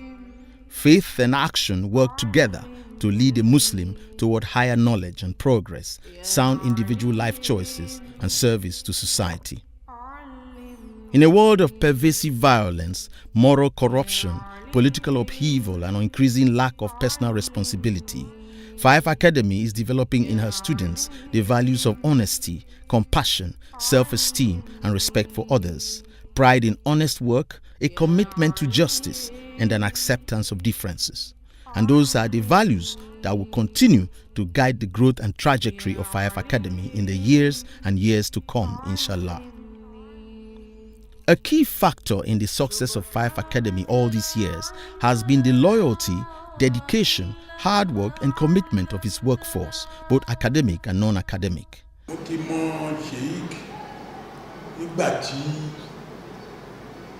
ti wà ní custom títí tó fi di kan dáléèwé yìí sílẹ̀. Láti ìgbà tí mo lè ti mọ̀ wọ́n pẹ̀lú iléèwé yìí, wọ́n ń take care gbogbo àdúgbò yìí ni, ká má jẹ́ wá sọ pé iléèwé yìí in particular, wọ́n take care gbogbo ẹ̀ àtọ̀sán àtòru ṣé kìkì sùn nítorí ọmọ ọlọ́mọ tó wà níbí báyìí. Ìyàwó wọn náà the same thing bákan náà ni ọjọ́ ń ṣe iṣẹ́ yẹn hand to hand.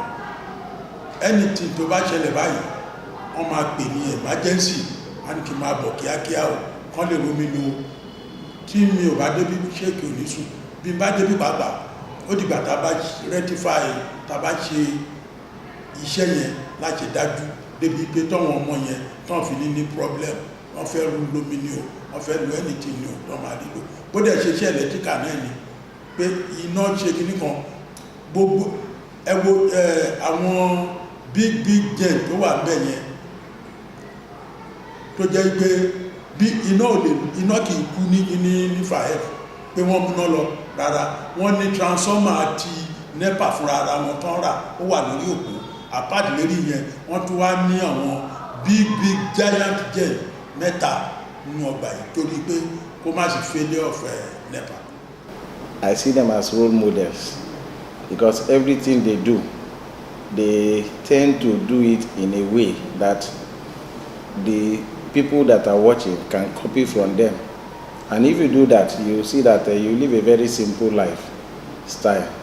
Their discipline, Sheikh's discipline is to the highest standard, I would say 100%. For them to sacrifice their own pleasure to come and live a life in the school. They live in the school, they stay with the children, live in the hostel. They want the children to copy from them. And they will be happy to if staff can copy and emulate them. That will help the system, because our students here, once they go out, that impact, you will see it in them. Sheikh and his wife are very caring. They've been playing a fatherly and motherly role, not just for the staff, for the students, for the pupils. It marvels me at times the way they play with them as if they are their children. And there's also done so to the staff by thinking in such a way that the staff will always have it better. I've been working with Sheikh Madam for over a decade now. One, it has helped me in the area of collaboration. Collaboration in the sense that as a team, you always work as a team and listen to other people's opinion before you take certain decision. One. Then again, working with them has also built my own personality. So it has also given me opportunity to rediscover some of my own talents. And working with them too has given me the kind of leadership styles that outside there, when I handle issues, people are also looking up to me as a role model. And all this is, I get them, I learned all these things from them, from their own leadership style. Sheikh is very good. Madam too is very, very nice. She takes care of all of us. She talks to us, she advises us. She comes to the hostel, she talks to us. She looks after us. She makes sure that all the things we need are there with us. She gives us advices. Sheikh also comes to our hostel, checks our bed, our things, if we are all right. Make sure that we do. Make sure that we know what we came to this school for and everything. Sheikh is a very lovely father. He is the person that I know that is highly disciplined, and he always wants to impact that discipline into children. Madam is a very caring and lovely mother. She listens to every complaint that you make to her. She's very nice.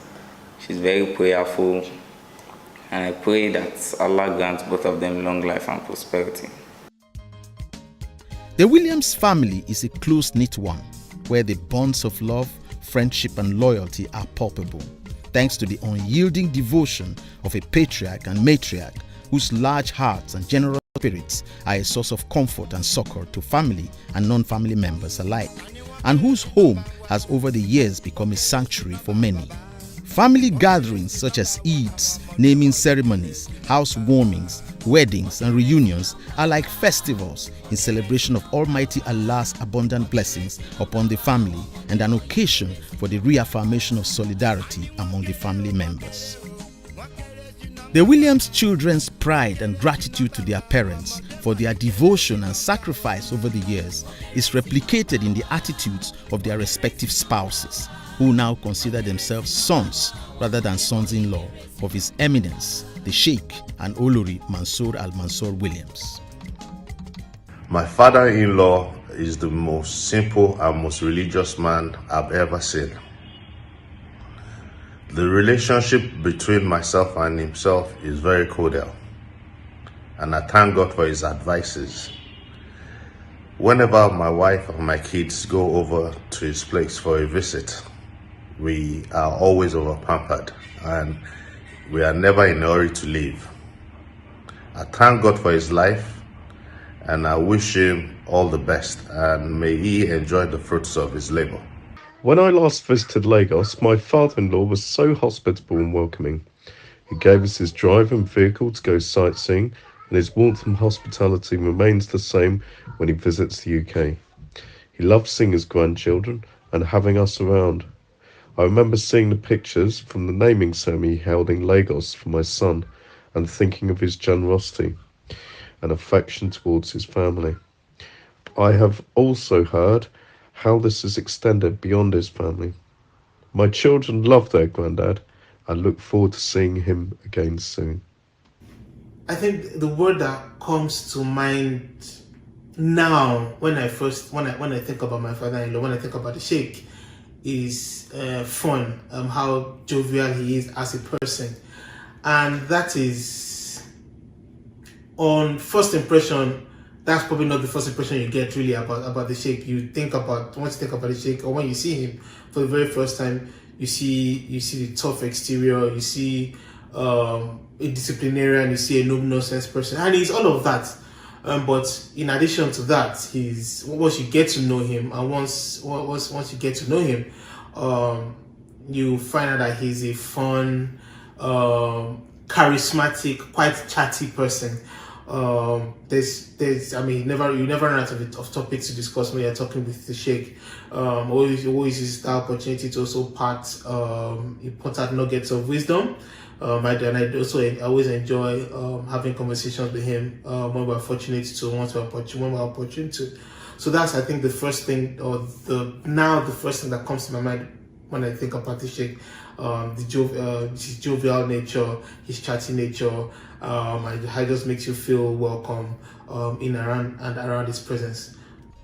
His Eminence Sheikh Prince Mohammed Mansour Al Mansour Williams believes he wouldn't have been quite the man he is today without the love and support of his first wife, the late Olori Monsurat Adeola Williams, fondly known as Onidoko, who passed on in 1989 at the tender age of 32 years.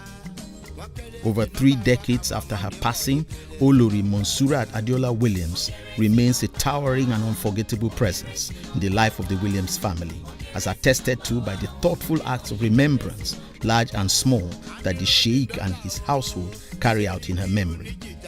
Sheikh Williams remembers the late Olori as an exceptional and irreplaceable epitome of every positive human virtue. She was the embodiment of humility and unconditional respect for persons, irrespective of their station in life. In spite of her privileged upbringing, Olori Monsurat Adeola Williams was submissive to a fault, not just to her husband or her parents and in-laws, but to all who came her way. Over the years, many have posed this question: why would a crown prince from the 2 ruling houses of Lagos Island, a bona fide Eko blue blood, choose to set up his business organization, including his signature, the first Islamic English Education Foundation Academy, in Okota of all places? And why would he eventually settle there with his family for good? In a status-conscious society such as ours, and in the face of the island-mainland dichotomy that prevails in Lagos in particular. At the time I acquired a property here, this place called Okota,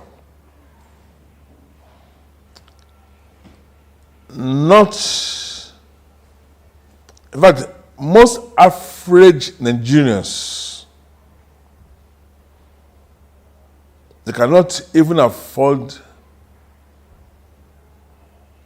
if there's any, that time, of course there wasn't any, afford the accommodation in this place called Okota. I can remember some 40 years plus back, Okota used to be called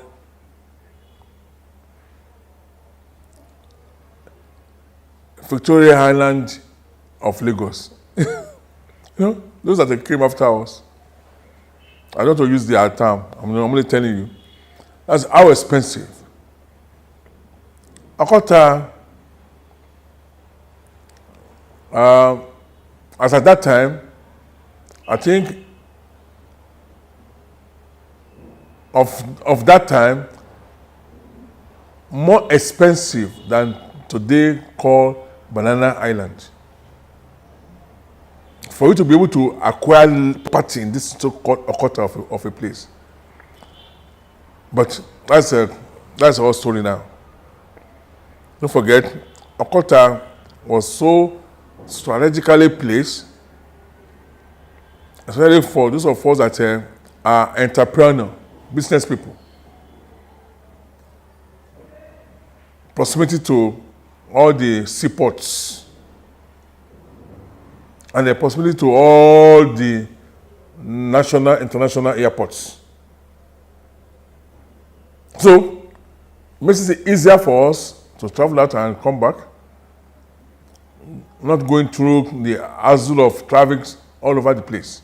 The working class hustle and bustle of Okota is a world away from the chic glamour and elegance of the island, with its fashionable tree-lined neighborhoods, its fine waterfront residences, and the sleek automobiles that ply its broad avenues.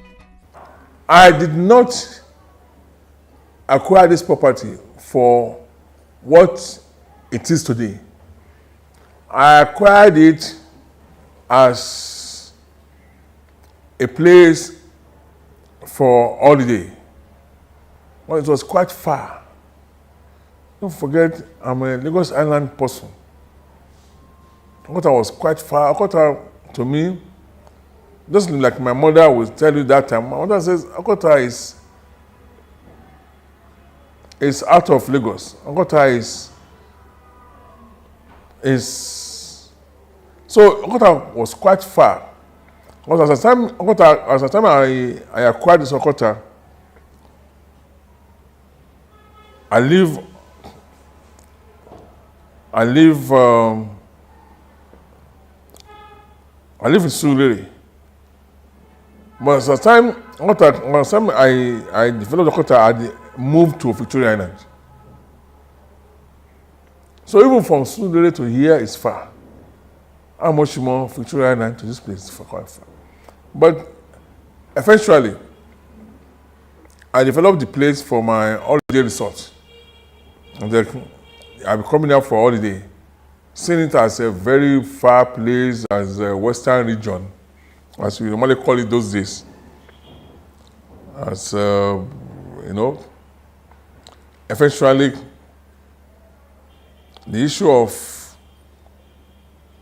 Islam propagation setting into my life. Yes, I've gotten this property and the building here some 7 years before turning to what it is today in 1985. It has been here before I used it in 1985 for what it is now. So all that time it was just abandoned here. More or less the most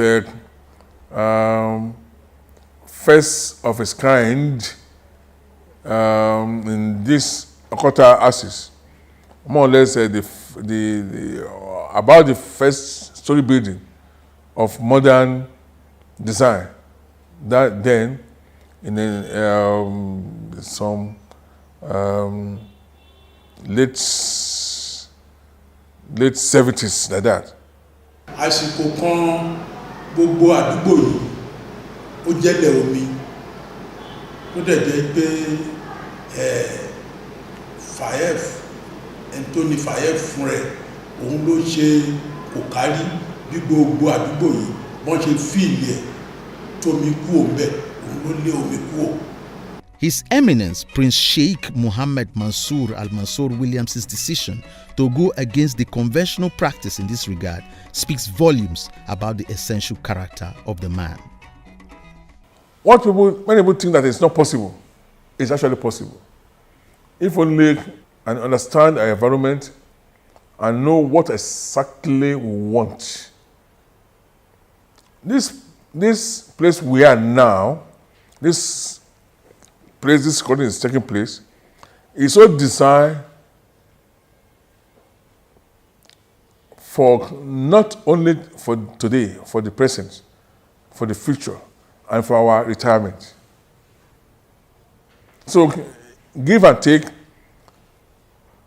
we are going to retire here, and by the time we retire in here, we will still be functioning as we are functioning. It's so designed like that. We have our gardens designed here, already here for retirement. We have a terraces designed. We have the accommodation itself designed. So these are all that most of us in this part of the world needs to do.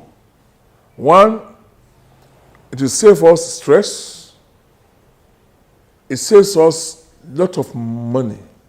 In spite of his advancing age, Sheikh Williams retains a youthful zest for life that is manifested in a rich and infectious sense of humor, as well as a seemingly boundless energy that will put many people half his age to shame. Not surprisingly, he is a health and wellness enthusiast who adheres to a strict diet and exercise regimen that has contributed to his age-defying looks. A humble and down-to-earth man, in spite of his aristocratic upbringing, he projects a palpable aura of contentment, as well as an air of confidence and optimism that constantly radiates from him like the rays of the rising sun. For the years I've known him, I've never got any bad impression about his behavior, whether at home or in public places. And nobody has ever come to report any criminal or untoward behavior from him. So to me, he's a man of the people, he's a gentleman. I know Sheikh is getting old, and I know he's never tired, and I know until he leaves the earth, he will continue to remain the person he is. He can't change his style because of age. And I pray that God give him long life.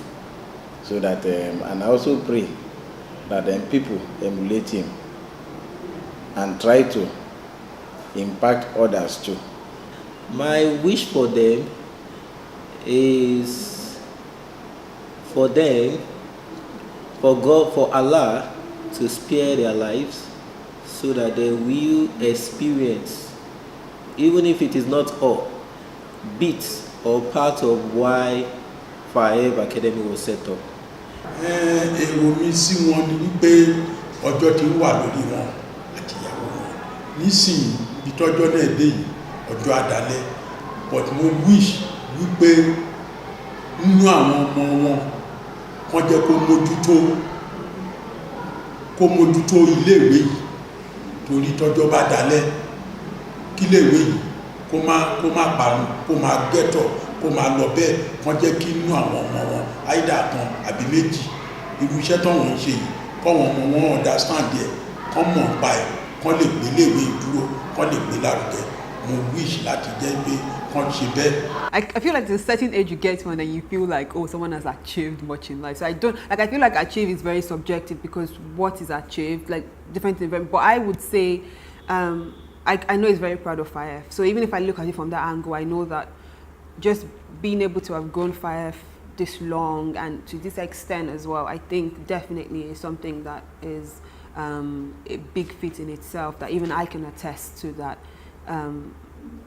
is being able to achieve successfully. And I think obviously having a family as well, this close-knit, and being able to keep everyone together in itself, being able to train all his kids very well. I love my dad so much. I wish him the very best of good health, of more strength, of peace, of joy and laughter.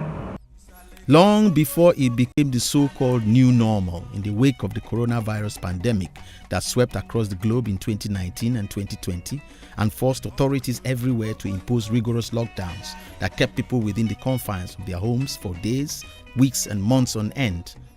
The practice of working and conducting his business empire from home was already an integral part of everyday life for Sheikh Muhammad Mansour Al-Mansur Williams. In a world that is undergoing rapid and disruptive changes to the way we live and work, not only from COVID-19, but also from new technologies and previously unheard of sociological paradigms, the Sheikh has long been an enthusiastic proponent of this way of life.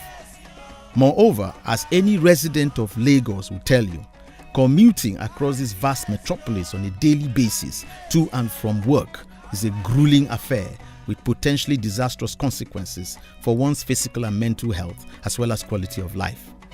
As far as Sheikh Williams is concerned, working from home is a different, healthier and far more excellent alternative, and one that more people ought to imbibe for the sake of their sanity.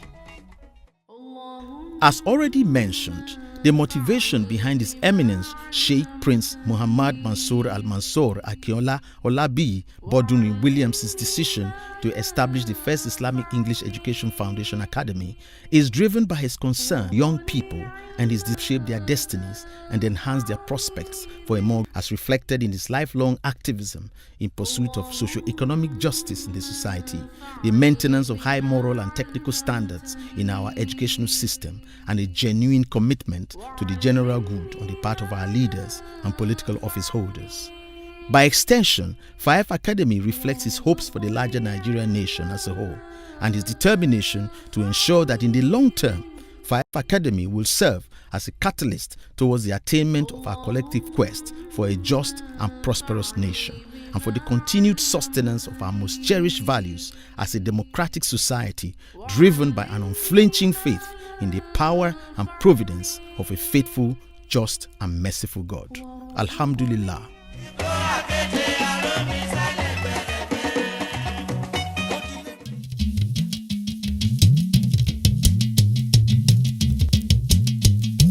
Ọmọọba Àdó, ọmọọba Akínṣemọ́yìn, ọmọ Olúkòkun àgánrún owó, ọmọọba àlùfọ̀n mokò mẹ̀bí, ọmọ adíjọ́náwó bowó nú jẹ́, ọmọ àyìnmí ní ọ̀rọ̀, ọmọ ọ̀bí ní aróguntayò, ọmọ òsínwìnìgbéwìnìkọ́, ó fi nǹkan wìnìwìnì tọ́kọ̀ ṣe, ọmọ alówólọ́kọ̀ bí òyìnbó dé tán owó òun pọ̀ sí, ọmọ òpè bẹ̀rẹ̀ ní gàdúù ganràn, ọmọ wọn kì í fọkọ́ ró, wọn kì í fàdá ró, bí a kò ró a kò gbọdọ̀ kúrò nídìí ẹ̀, ọmọ àtùpà gàdúù ganràn tó ń jóni lọ́wọ́, àwọn tó ń jó lọ́wọ́ wọn fi í banu, ẹ̀gbẹ́ ìgangan kò ṣeé lù lẹ́sẹ̀, ó ń ràwọ̀ kó ṣe bí òṣùpá, ẹni agbádé fún ládé yẹ, ọmọ alápá òjàgbòkò fún yàn, ó gbágbòtà ó fowó ẹ̀ fóbìnrin, kábíyèsí Akínṣemọ́yìn ọmọọba Àdèlé Ajósùn, ọmọ òrókòrègi mátìdí, ọmọ ọba àlùfọ̀n, ọmọ olóde òkúta, ọmọ àgbà òsínlú ìlú bàjẹ́, baálé ilé kú ilé daworo, ọmọ dẹ́ngẹ̀ tutù lẹ́yìn ó gbóná nínú, ọmọ òjì lóru kénini, òbẹ́rini lókùnkùn, ọmọ òṣùpá lé ẹní ògún, ọ̀nà ọwọ́ ẹ̀ bá tó kó lọ tún ṣe, ọmọ òsínwìnìgbéwìnìkọ, ọmọ àgbààgbà tí ń gba ará àdúgbò, ó gba ṣókènù ó gbà páàdì, ó gba ṣódẹkẹ́ tọmọtọmọ, à ń ròde ìráná à ń wo ìlú Èkó lọ́kọ̀ọ̀kan, akíkanjú ọmọ tó ń gbógun jálé bàbá, ọmọ ògbọ́rọ̀ yẹ̀wò bí Elédùmarè, ọmọ kẹ̀lẹ̀bẹ̀ òjò wú kò wù gèrè, aráàbí ní aróguntayò, ọmọ ta ni oníkòkò ń fojú di, ọmọ òru là ń ṣèkà ọ̀sán là ń ṣèmẹ́lẹ́, ọmọ afíjú wọjà ó ní gbẹ̀ǹdẹ́kẹ́, ọ̀bùn wọjà pa ṣìọ̀ṣìọ̀, ọ̀bùn ṣìọ̀ṣìọ̀ ní rẹrù afíjú wọlé, ọmọ bíbí ire kò ṣeé fowó rà, ọmọ abẹ́kò ló jìjàdù ẹwà, ọmọ eré jogún ọlá àtùpàdù ganràn, ọmọ ọlọ́gbọ́n dorí ẹja mú, ọmọ òdíyán ọmọ ogun lòdìbò, ọmọ òbí ní aróguntayò, ọmọ òdíyán ọmọ ogun lòdìbò, ọmọ òbí ní aróguntayò, ọmọ àrófọbabẹ́gùn, ọmọ afẹ́lẹ́lẹ́ wọlé ọba, ọmọ ẹni òbejì, ọmọ ẹni bèjì ó yàṣọ, ọmọ òyìnbó fòkun ṣọ̀nà, ẹyẹ fojú ọ̀run ṣòréré, ọmọ afọbajẹ ìlú Èkó, ọmọ ajẹkọba tó jẹ elétò òrogun, ẹnìkan ò lọ agbada ògbóná ìgbàdo òta, ètò òsì ọba òjẹ, kábíyèsí o kábíyèsí o kábíyèsí o.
Quality is one thing that you don't just come across anywhere. My name is Yetunde Adeyemo. I'm the founder and creative director of TOS Africa.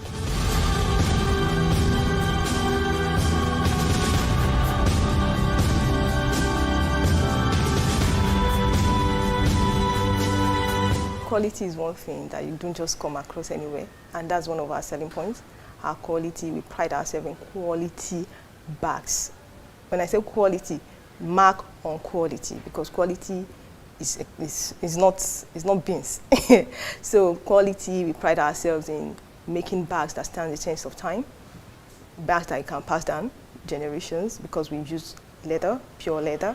So, and then our designs are, timeless, they are elegant, they are simple, quite all right, but they have that edgy feel to it. So that's one of the things that TOS Africa stands for. We stand for quality, we stand for elegance, we stand for, even though simplicity but edgy, we also stand for that.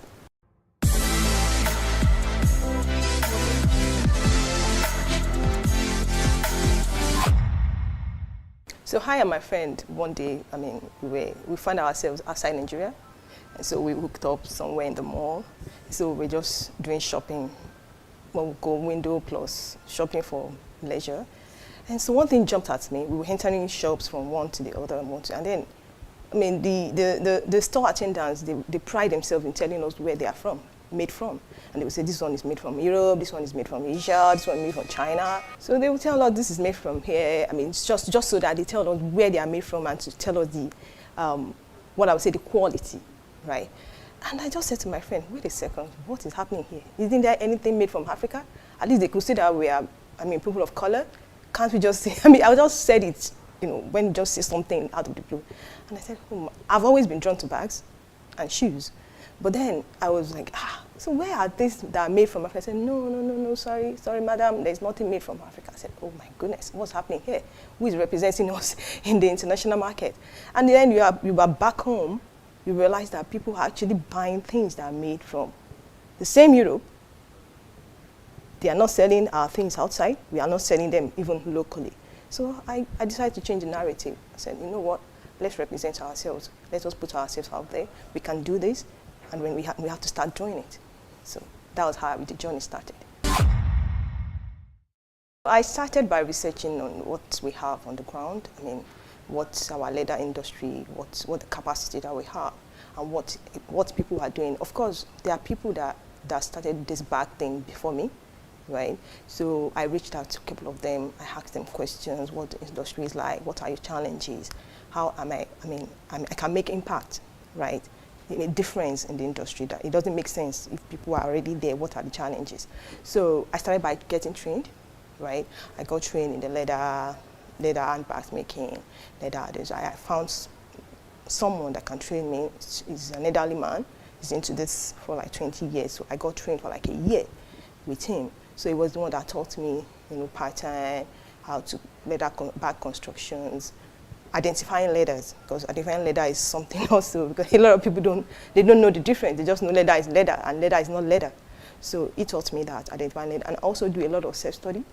Like every other entrepreneurs, you have to self-study. There is nothing like you have known it too much, or there is nothing like, I have enough experience. So I did a lot of self-study as well. I have to train myself, study, read up, look through every videos I can find on YouTube that said anything about leather and bag making. So that was how I started. So when I feel like, okay, I have enough information and experience to launch, so I launched TOS. 2016 was the first bag I made. I made it myself. It was a purse. I made it myself. Don't ask me how that went. It was a very, simple purse, but I was proud of it, right? I was proud of the fact that, yes, it was something I've been thinking of, because that was 2012 was the first time I said we went to the store. And fast forward 2016, 4 years. So I was proud to say, okay, yes, I've gotten started. And I know that time that it can only get better from there. So leathers are in different categories, right? So we have leathers that are made from synthetic, and we also leather that are made from animal skin. So we use leather that are made from animal skin are considered premium, right? Because they are byproducts of the meat industry. So we made our bags from leather made from animal skin because they are byproduct of meat industry. So that's what we used to make our pomo, right?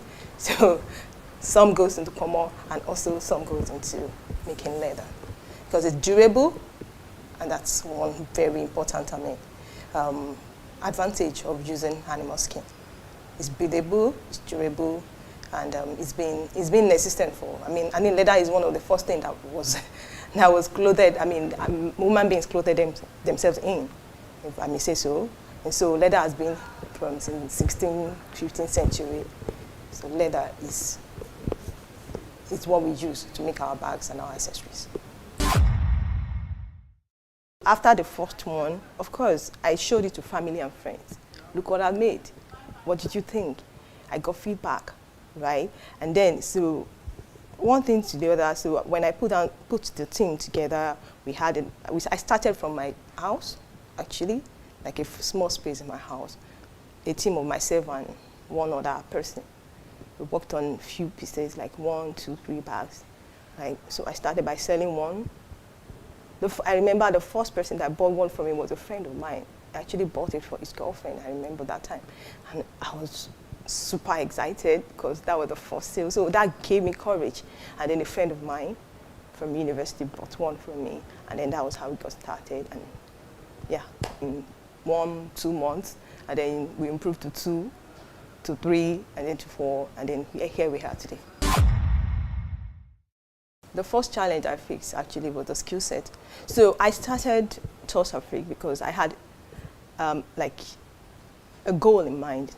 My goal is to make bags that industry standard, not local standard, international standard.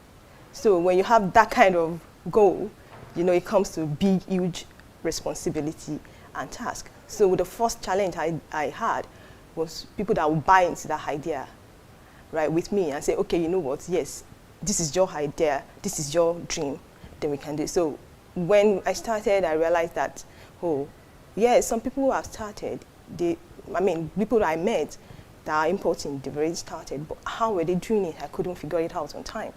So one of the things, like I said, put a team together, okay. So when you get your staff, you have to sell the idea to them. There are so many people that are making bags, but they are selling to, you understand? But you have a target that you want to sell, you want a particular standard. So I have to keep bringing into their ears. This is not only for Nigeria. We are putting ourselves, we want to represent, we want Nigeria to be represented abroad. So the standard was pretty high. So that was one of the challenges. And the skill set for that kind of standard was something that was missing, right? Because they say, oh, they can do it. That's what I realized. They can actually do it.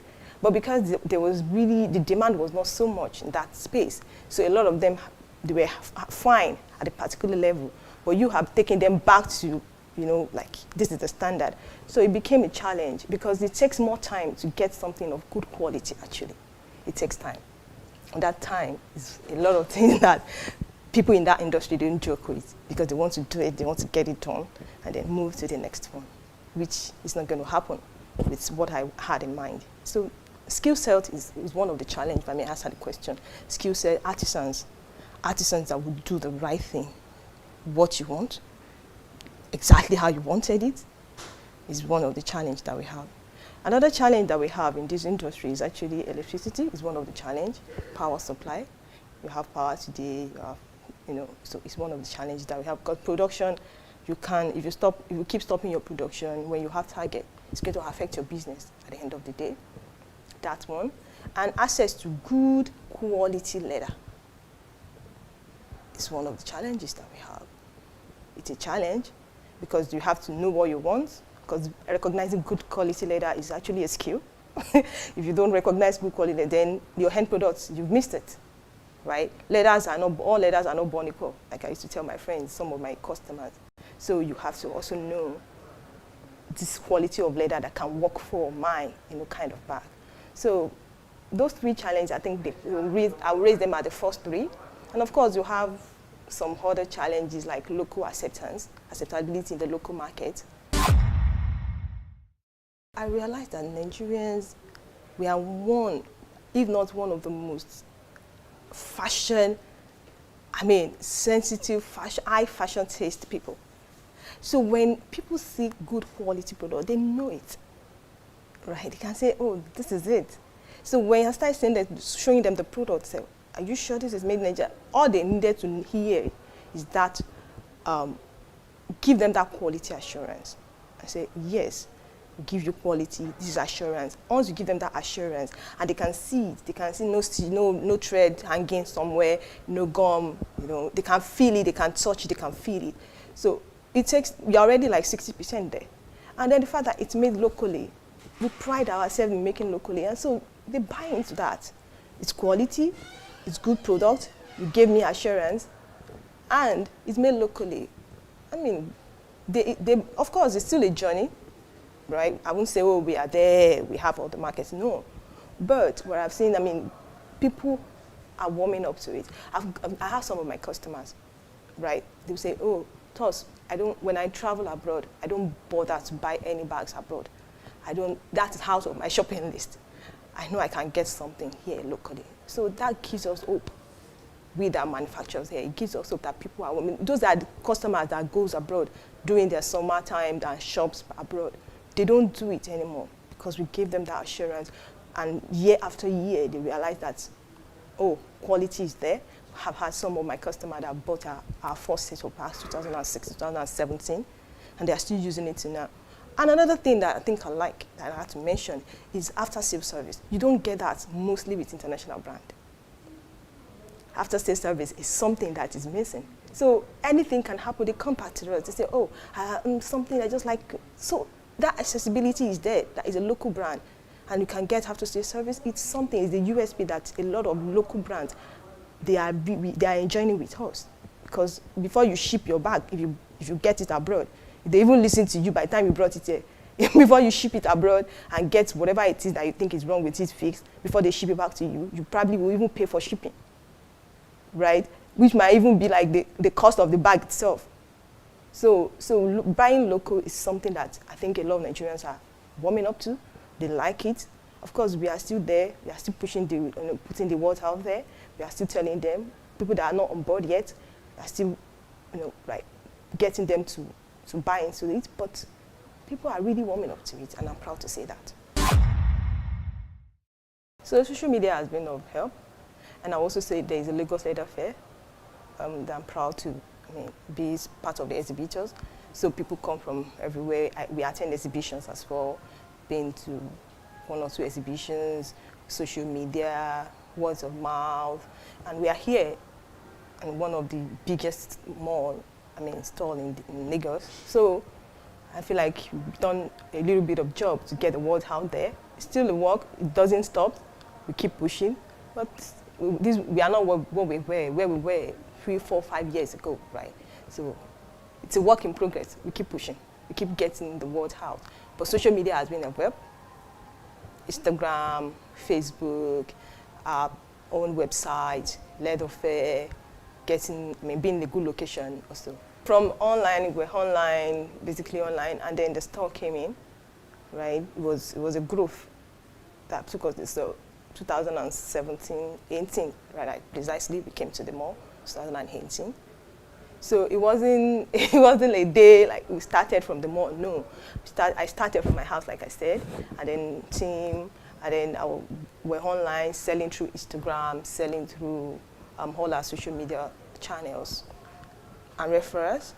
And then when the time was, customers will ask you, we want a place that we can come to, right? I want to bring my friend to see your bags. I want a place that can come in and pick some of the things. So we partner with Bikabani, and we are here. So it's one of the growth I think we've enjoyed. Leather Fair is one of the growth, a very significant growth for us as well. Because when people come to Leather Fair, it gives us that credibility that, okay, they are part of, like a body, Lagos Leather Fair. We've been there for like 3 years in a row now. So those are and we've done exhibition, like I said, we've done exhibitions. Of course, we are looking forward to international exhibitions. We will have been, no thanks to COVID, we'll have attended some during that 2020, but we put that on hold. And then this year, we're going to restart that. Quality is really a challenge in this industry. And you know that when you're making a leather product, once you stitch, that's it. Once you have a hole, it's not like clothes that you can say, oh, I made a mistake, let me let me open up, and then once you put your needle on a leather and there's a hole, that's it. That leather is gone. Leathers are not cheap, so quality is the problem. And then if you are not now careful about that, so you can easily lose a lot of money if your quality control is not good. So quality control is one thing. So that skill set to get that quality. Leather artisans are, they don't just get good like that. So a lot of leather artisans, they have like 15, 20 years experience. So I personally make sure that any artisans that will work with us Africa, you have that experience. And we don't have that experience yet, we don't push you to a particular place. You have to start and then learn that quality, because by the time you are there, you can move to a particular level and say, okay, you are fine. So we get experienced artisans. That is one thing that I think we've been doing in this industry. I personally have been doing with the business. You have to be somewhere. Like there's a place you have to be before I can say, okay, come in. It's with the team. So if you are not there, if the person is really ambitious, yes, we can take you in, but you will not be at a particular level. You will not be finishing. You know what I mean? You will not be a finisher. You will not be like, maybe you start with appliance or something where your skill set can, right? And then when we see that you have really moved, then we can now put you to a place that we say, okay, we are comfortable with it. But so standard and that quality is a challenge. To get quality product out, it's not so easy. Government regulations, basically leather industry, to the best of my knowledge, I stand to be corrected. I'm not so sure it's heavily regulated, right? But having said that, I know that government is also doing some things so our leather industry in Nigeria is actually very funny, because we have leather quite all right in Nigeria, but a lot of it we manufacture, but we manufacture to a stage, then we export to Europe, finished, and then we import. That's the leather industry. So I think that government hasn't really done a lot of, too much regulation in that space. And so, of course, that's why we have local brands. By the time we have so many local brands here, manufacturing here and exporting, and then we can say, okay, tanneries will start springing up that can do finished leather products. Because that is where we think, where we are aiming at. God willing, I see us really playing big in international market. Currently undergoing a training right now, and so the lady, my coach, said to me, you know what, this brand will do so well internationally. I said, I know. So I see us play big internationally. Having said that, I also feel like we need to penetrate the local market more. So I also see us maybe having stockists, having distributor in places, the major cities across Nigeria, and then also doing a lot of social media awareness, a lot of more exhibitions. So 5 years time, I think that by now I should be counting more than my fingers where we have been, where Toss Africa have been internationally. Like I should be running out of the list. So we currently do slides, but making shoe is one thing that I think we would like to do. We currently don't have the capacity to do that, right? But I think I can say we've perfected bag making. So in the next 3 years, we're going to see what we can do in the shoe industry. And see, one thing I don't joke with, like I said, is quality. So I wouldn't want to churn out a product or products that people will say, oh, those African shoes gave way when I was working. So we want to perfect that. So shoe, yes, we still want to do shoe, but we'll come at the right time when we're ready for it.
not able to come to my shop and you have my contact, you have my number, you can easily call me or book me ahead and let me come to your offices, to your home, you know, anywhere to come and give you a wash.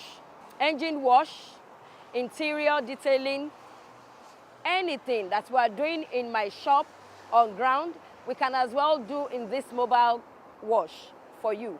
So it makes you, you know, it makes you to be flexible around your job, so to say. You can be in your office, then I'll be doing your wash.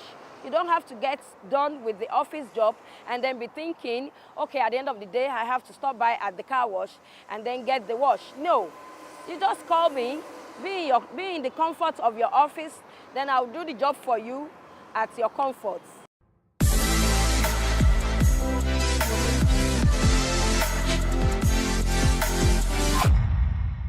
I got into this car wash business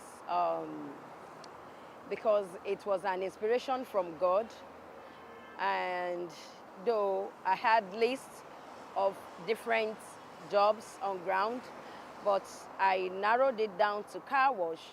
When I scouted through my area, I figured out there is no car wash at all, and I think, okay, if I have a car wash within my area, and it will be, you know, a plus, not only for me, but for my community at large. I had this empowerment program going on, so I let that out last year, I think October. So, and the response was quite, you know, fair, because it is new in Lagos, so to say, and it is new to the environment that I am. But at the same time, I have boys working with me, and as well I have the females who are working with me. Some of them, they are working as apprentice, and some they're actually working, you know, to earn their living. So I do appreciate them all for coming to support me and my environment. I guess they were surprised at first, and also, you know, it took them time for them to really accept me into the business. And to my customers, it was a wow to them. My customers, it was a wow to them. So at the end of the day, they accepted me because they don't just see me sitting down doing nothing, but I'm in the job. My workshop is based on hands-on work. So that's what we get done in my workshop.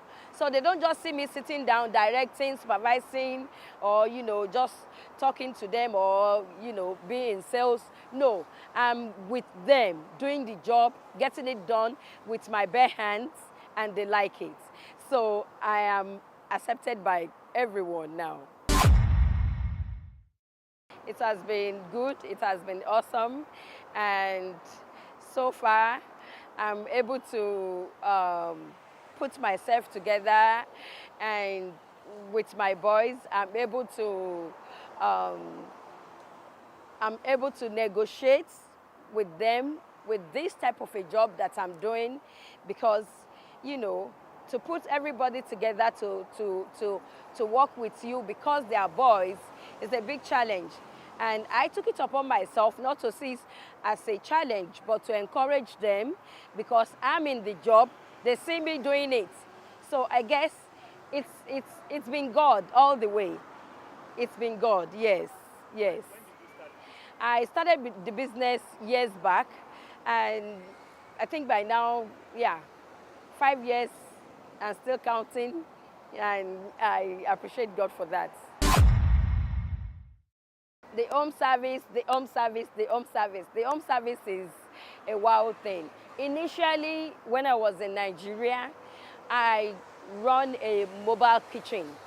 So from my experience of the mobile kitchen, so now that I got into this car wash business, I had to think back and pick from the mobile kitchen, like, why can't I do mobile wash? Then I've not even gotten the opportunity of traveling abroad. when I was doing the mobile kitchen, because I was into catering before. So it came upon me again, like, why can't I do the mobile wash? Then I had to include the mobile wash, and the response was quite well. It was good. People like dates. My customers like dates. For example, if you are not able to come to my shop and you have my contact, you have my number, you can easily call me or book me ahead and let me come to your offices, to your home, you know, anywhere to come and give you a wash.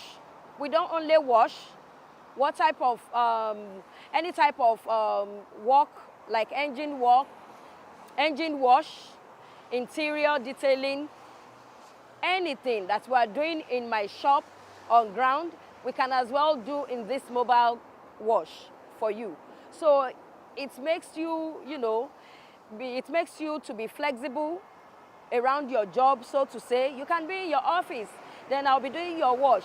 You don't have to get done with the office job and then be thinking, okay, at the end of the day, I have to stop by at the car wash and then get the wash. No, you just call me, be in the comfort of your office, then I'll do the job for you at your comfort.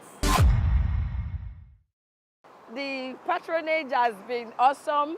It has been good. I bless God for for people's response, you know, and for accepting me in this job as a woman, as a female, you know, directing, you know, my boys.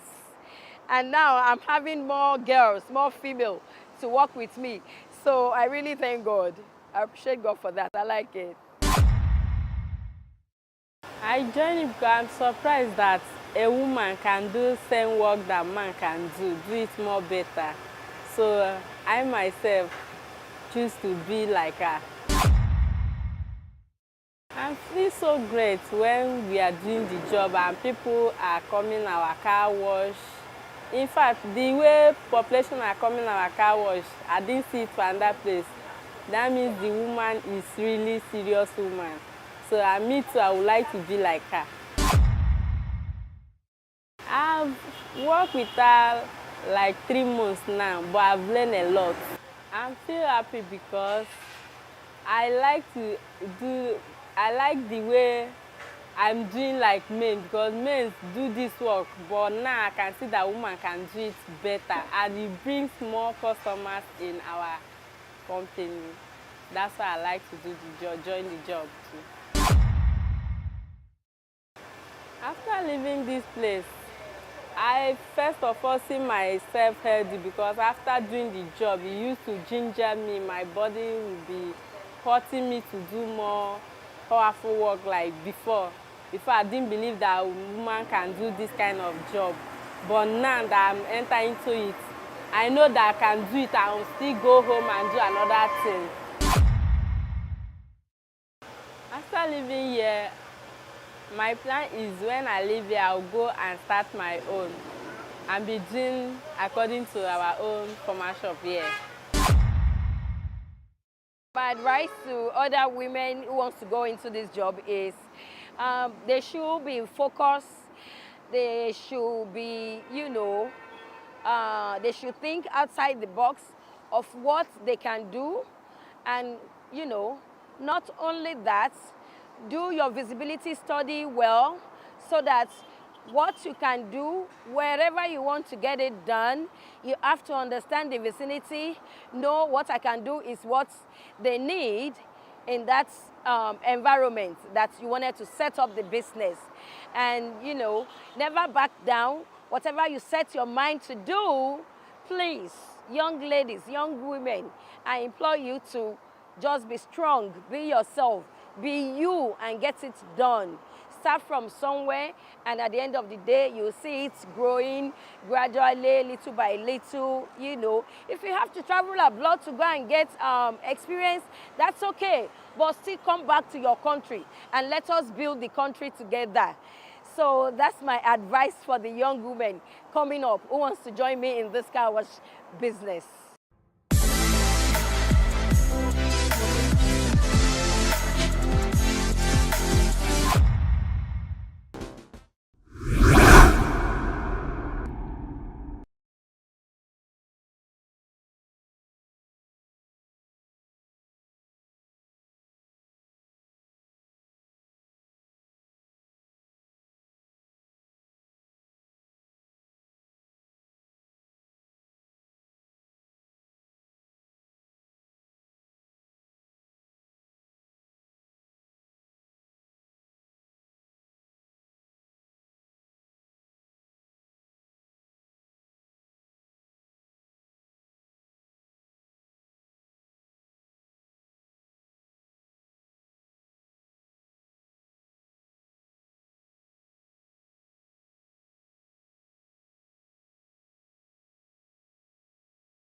I bake novelty wedding cakes and every type of cake you think of.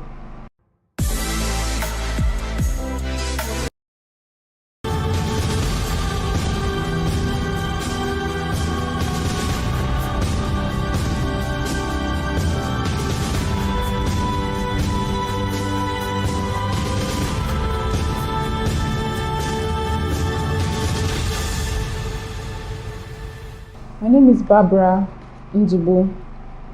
I'm the creative director of Oven Secret Limited.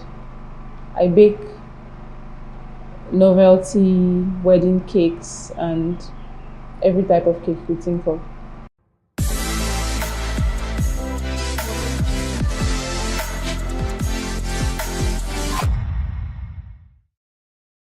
After my master's, I went into the job market to search for a job like every graduate would do, but I couldn't find one. So I decided to start up a business, which was this cake business I do currently. So I kicked off this business in 2015, September. Having learned the craft of cake decoration before I got back to Nigeria, that actually helped me to, decide on what to do on the side while waiting for a job. I learned the craft of cake decoration in London before I finished my degree, my master's degree actually. When I started putting in my CV for jobs and I figured out that it was really quite difficult, I wasn't getting responses.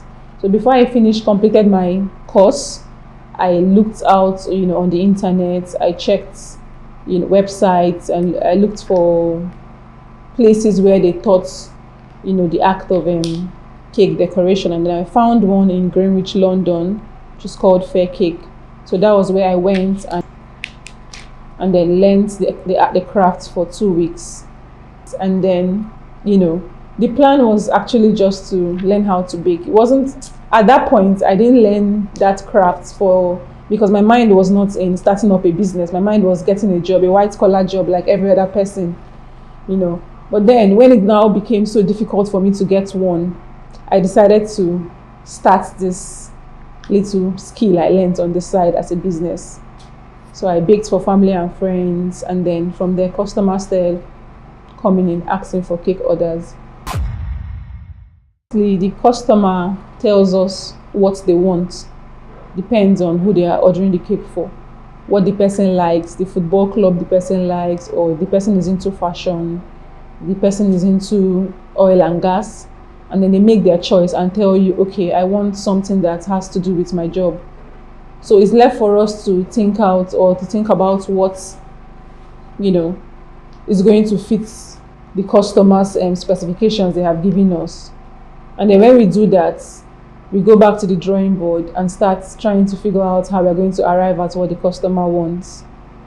For cakes like the stadium cake, we go and get the actual picture of the stadium in real life and then pick up colors, size, and then start baking and decorating. We use molds. There are some cake tools we use that make it easier for us to achieve these complicated designs. So we do it in stages. We bake first. After baking, we do the first covering. And sometimes we have to create those little things on the cake like 2 days before, so they become dry to stand on the cake. So those cake molds and cake tools help us achieve those details on the cake. Yes, it has to do with art. It has to do with art because I think originally I had a flair for art. Like I could draw very well, and so that was a plus when it comes to designing. It helps me, walk around creating different designs. Throwing back to my first degree, we had courses where we had to do technical drawing, engineering drawing, and then when we do that, in the engineering aspect, we create 3D designs, 2D, submit assignments. Every single assignment came with a drawing. So somehow that helped me improve my skill of drawing. And bringing it to cakes, it also helped in creating beautiful cakes, because in situations where the customer has no idea of what they have to do, you have to start, maybe draw a sketch or draw an idea of what you want to do before you start baking the cakes. Inspiration. I get inspiration from many things. I get inspiration from things I see. I get inspiration from nature, from buildings, you know, walking on the road, you see a can, like, okay, can we actually bake this can in form of a cake? I also get inspirations from other bakers that are very good in the baking industry, both foreign bakers and Nigerian bakers. When I go to their pages, I see their work and say, okay, this is a building cake or is a house cake. Let me see if I can do that. So that's how I get my inspiration, really. There are a whole lot of challenges, like human resources, getting staff that could do exactly what I do and then do it very well. Yeah, so that's one of the major challenges I've faced. Secondly is because of the baking industry is so saturated, there are a whole lot of bakers. So you have to breaking into the market, like being the number one that everybody comes to order cakes from, has also been a challenge. But somehow when I bake my cakes and put on my social media, I tend to get more customers. Last year, June, I was nominated for Forbes Africa. I thought, you know, it wasn't I just felt I hadn't gotten to that stage where I'll be on Forbes. I mean, I'm still struggling and looking for money. I don't even have money. So what's the whole Forbes thing about? So they made us understand that it wasn't about what you had. It wasn't about your financial, you know. Yes, it was about the impact you have made or how far you've gone in your craft and how many years it took you to get there. So they asked for some certain documentations like financial statements, how many staff you have, pictures of your work, where you see yourself in 10 years. So I submitted it. And after I did that, I was picked for stage 2. I got into stage 2 of the screening. And so in the stage 2 of the screening, they also asked us for more things, like we should submit some names of customers that have ordered cakes from us so they could, you know, call them and ask them if what they ordered from us was good. I did that. They asked for our CV because they wanted to know our educational background. I did that. So after we did all that, I was nominated. I was listed on Forbes 30 under 30 Africa. It's not like it's compulsory. It's I mean, in my own case, anybody that finishes school wants to work. You won't just want to sit at home doing nothing. So it's not like it's compulsory. If you have a business that you have to do that is going to do well and you're going to grow in that business, fine, you could go for it. If you find a white collar, if I found a white collar job, I won't be baking. No, I would have been working somewhere. So I believe it's, you know, it has to do with what you actually want.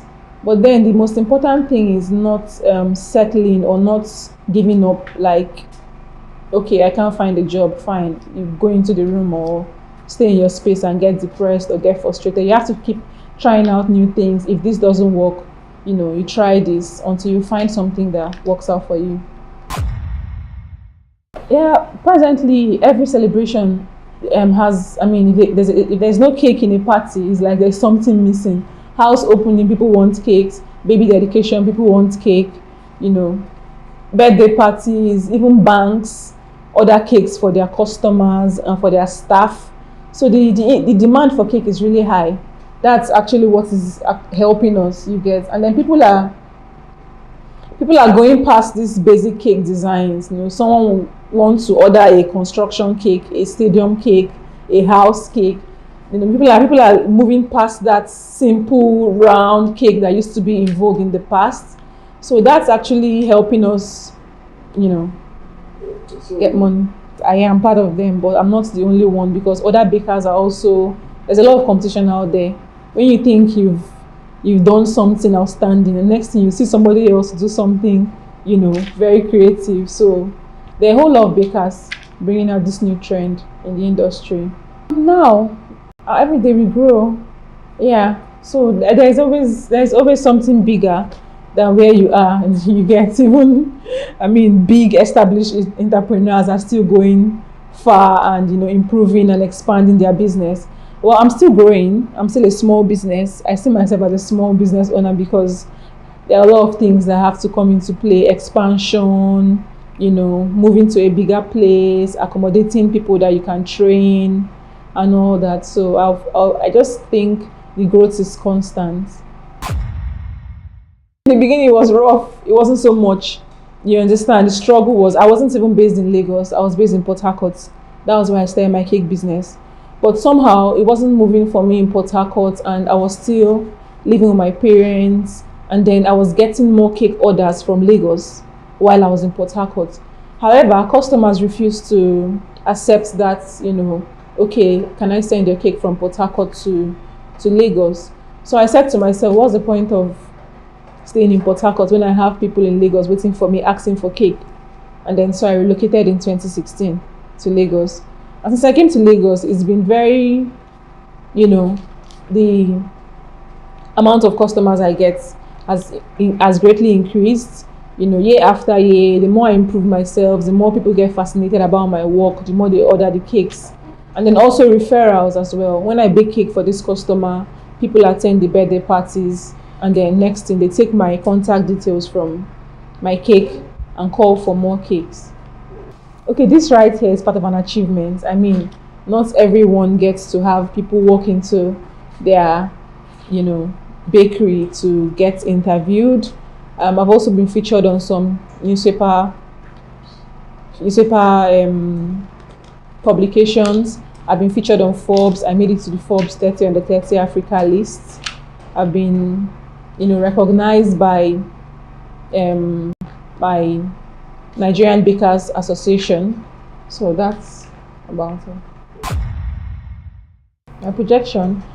In 10 years' time or in 5 years' time, I see myself as, I see my business rather, not myself, as one of the most sought after bakeries in Nigeria. And globally, I see myself being recognized by organizations, investors, and those that appreciate my craft. We bake the naked cakes. We mix the ingredients: eggs, butter, sugar, milk, if necessary. After baking, we keep the cake to cool, because if you cover the cake when it's hot, it will go bad. So we bake, keep to cool for like 2 hours. When the cake has completely cooled, we start decoration. And after decoration, we package and deliver to the client. It's not compulsory to be educated before you could bake cake. Anybody can learn a skill, even someone who is not educated. However, being educated is a plus, because if you plan to run a business, it's going to help you, give you an insight on what to do, how to manage your staff, how to manage your income, how to save, and know when to invest, know when to expand. But then, if you are not educated, you could actually still learn the craft of cake decoration and do well in it. Yes, I do train. I train people.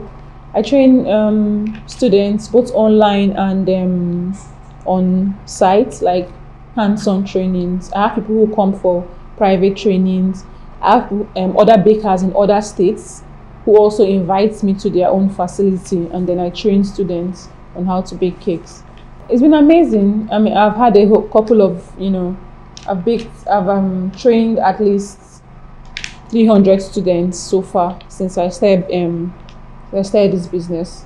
This is a school actually, when I want to, but then yes, I'm looking forward to have a bigger place where I can accommodate more people and train them. My advice to people out there who are in this position is to develop yourself and not wait for the government or people, family to put food on your table or to tell you what to do. You go out there, look for a skill. If it's a service-based skill you want to learn, fine and good. You have to just push yourself and make sure you develop a skill that could help you set up a business and just keep pushing. So that's my advice to upcoming graduates who are unemployed.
and sewing tips on this channel. Today, hello guys, welcome to my channel. This is Inky. If you are a returning subscriber, I welcome you, and if you are also an intending subscriber, feel free to subscribe to my channel, as I'll be sharing lots of interesting tutorials and sewing tips on this channel. Today I'll be sharing with you some professional sewing tips. So if you will embark on a project, there are few but important things you will need to consider. All fashion designers will want to make clothes that look store-bought, where the inside of the garment will be as neat as outside. So in order to achieve this, you need some tips I'll be listing right now.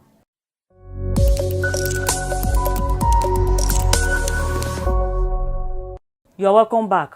The following tips are to be considered if you want to achieve a professional outlook on your garment. Number 1, cut pattern pieces accurately. Take your time while cutting your pattern pieces, and make sure you use the correct measurement while you are cutting your pattern. And if you are using the printed pattern, place it accordingly and be able to interpret all signs on your pattern. Like where you see a sign like C, which means you are cutting your fabric on fold, and where you see 2 and X sign, you are cutting 2 pieces, etc. So you must be able to interpret all these signs and symbols in order to achieve a professional outlook on your garment. Number 2, get the right fabric. For the style to come out beautiful and neat, you must get the right fabric for the right style. If you need a stretchy fabric, go for the right percentage of stretchiness. I made a jumpsuit recently and I used a fabric of very little stretchiness, and it didn't really come out well. It would have come out well if I used a stretchy fabric to achieve a good and a desirable result. Number 3, press well. Pressing is a very crucial part of sewing that will make you achieve the professional look. Some projects can't just be done without pressing. Open up sewing allowance and press for a neat result. Corners, under the bust, waist, the hems, make sure you press it as much as possible. Also take cognizance of hems, the facings too, and make sure your iron is always in a neat condition. Check the facing of your iron. Check the iron face and make sure the iron face is not rusty. Clean it up if it's rusty before you embark on your project. So check before pressing so that you make sure your iron is in a good condition. Number 4, use a neat seam finishes. The inside of a professional garment must be as neat as the outside. You can finish the raw edges with French seams, zigzag, a zagger in many ready-to-wear, rolled seams, flat fell seams, and so on. Number 5, pay attention to seam allowance. Your seam allowance must not be bulky. A bulky seam allowance makes pressing difficult, thereby resulting in an amateur work. Make sure you reduce your seam allowance before you close everything up. Make sure you reduce it to like half of an inch. Having a visible seam allowance or a curve that won't lie flat will spoil your project. 6, ensure straight stitching lines, especially when you are top stitching or edge stitching. Make sure your stitching lines are straight and as straight as possible.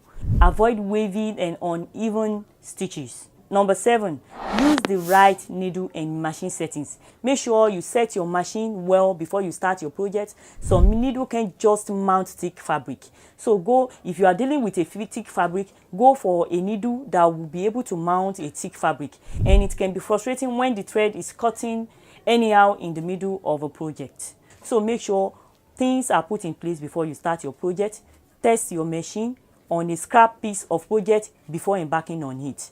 Number 8, use the right sewing supplies. In getting your sewing supplies like lining, thread, needle, buttons, applique, etc., make sure you get the matching colors where necessary, and most especially supplies that fits your project. Number 9, line up seams accurately. Whatever separate seams meet, make sure the 2 seams match up as much as possible. You can seam rip and start over again to achieve the desired result, because it's worth it. Number 10, pay attention to the fit. I always have the picture of my client in mind while making fit the garment, because this is the final product that sells me. Input the accurate measurement and cross-check afterwards. If there is any error somewhere, you must make sure you recognize it on time. So With these few points of mine, I believe you have gained one thing or the other. If you can put this into practice, you'll be able to achieve a very neat, beautiful, and professional outlook on your garment. So I will see you in my next video. Until then, stay connected.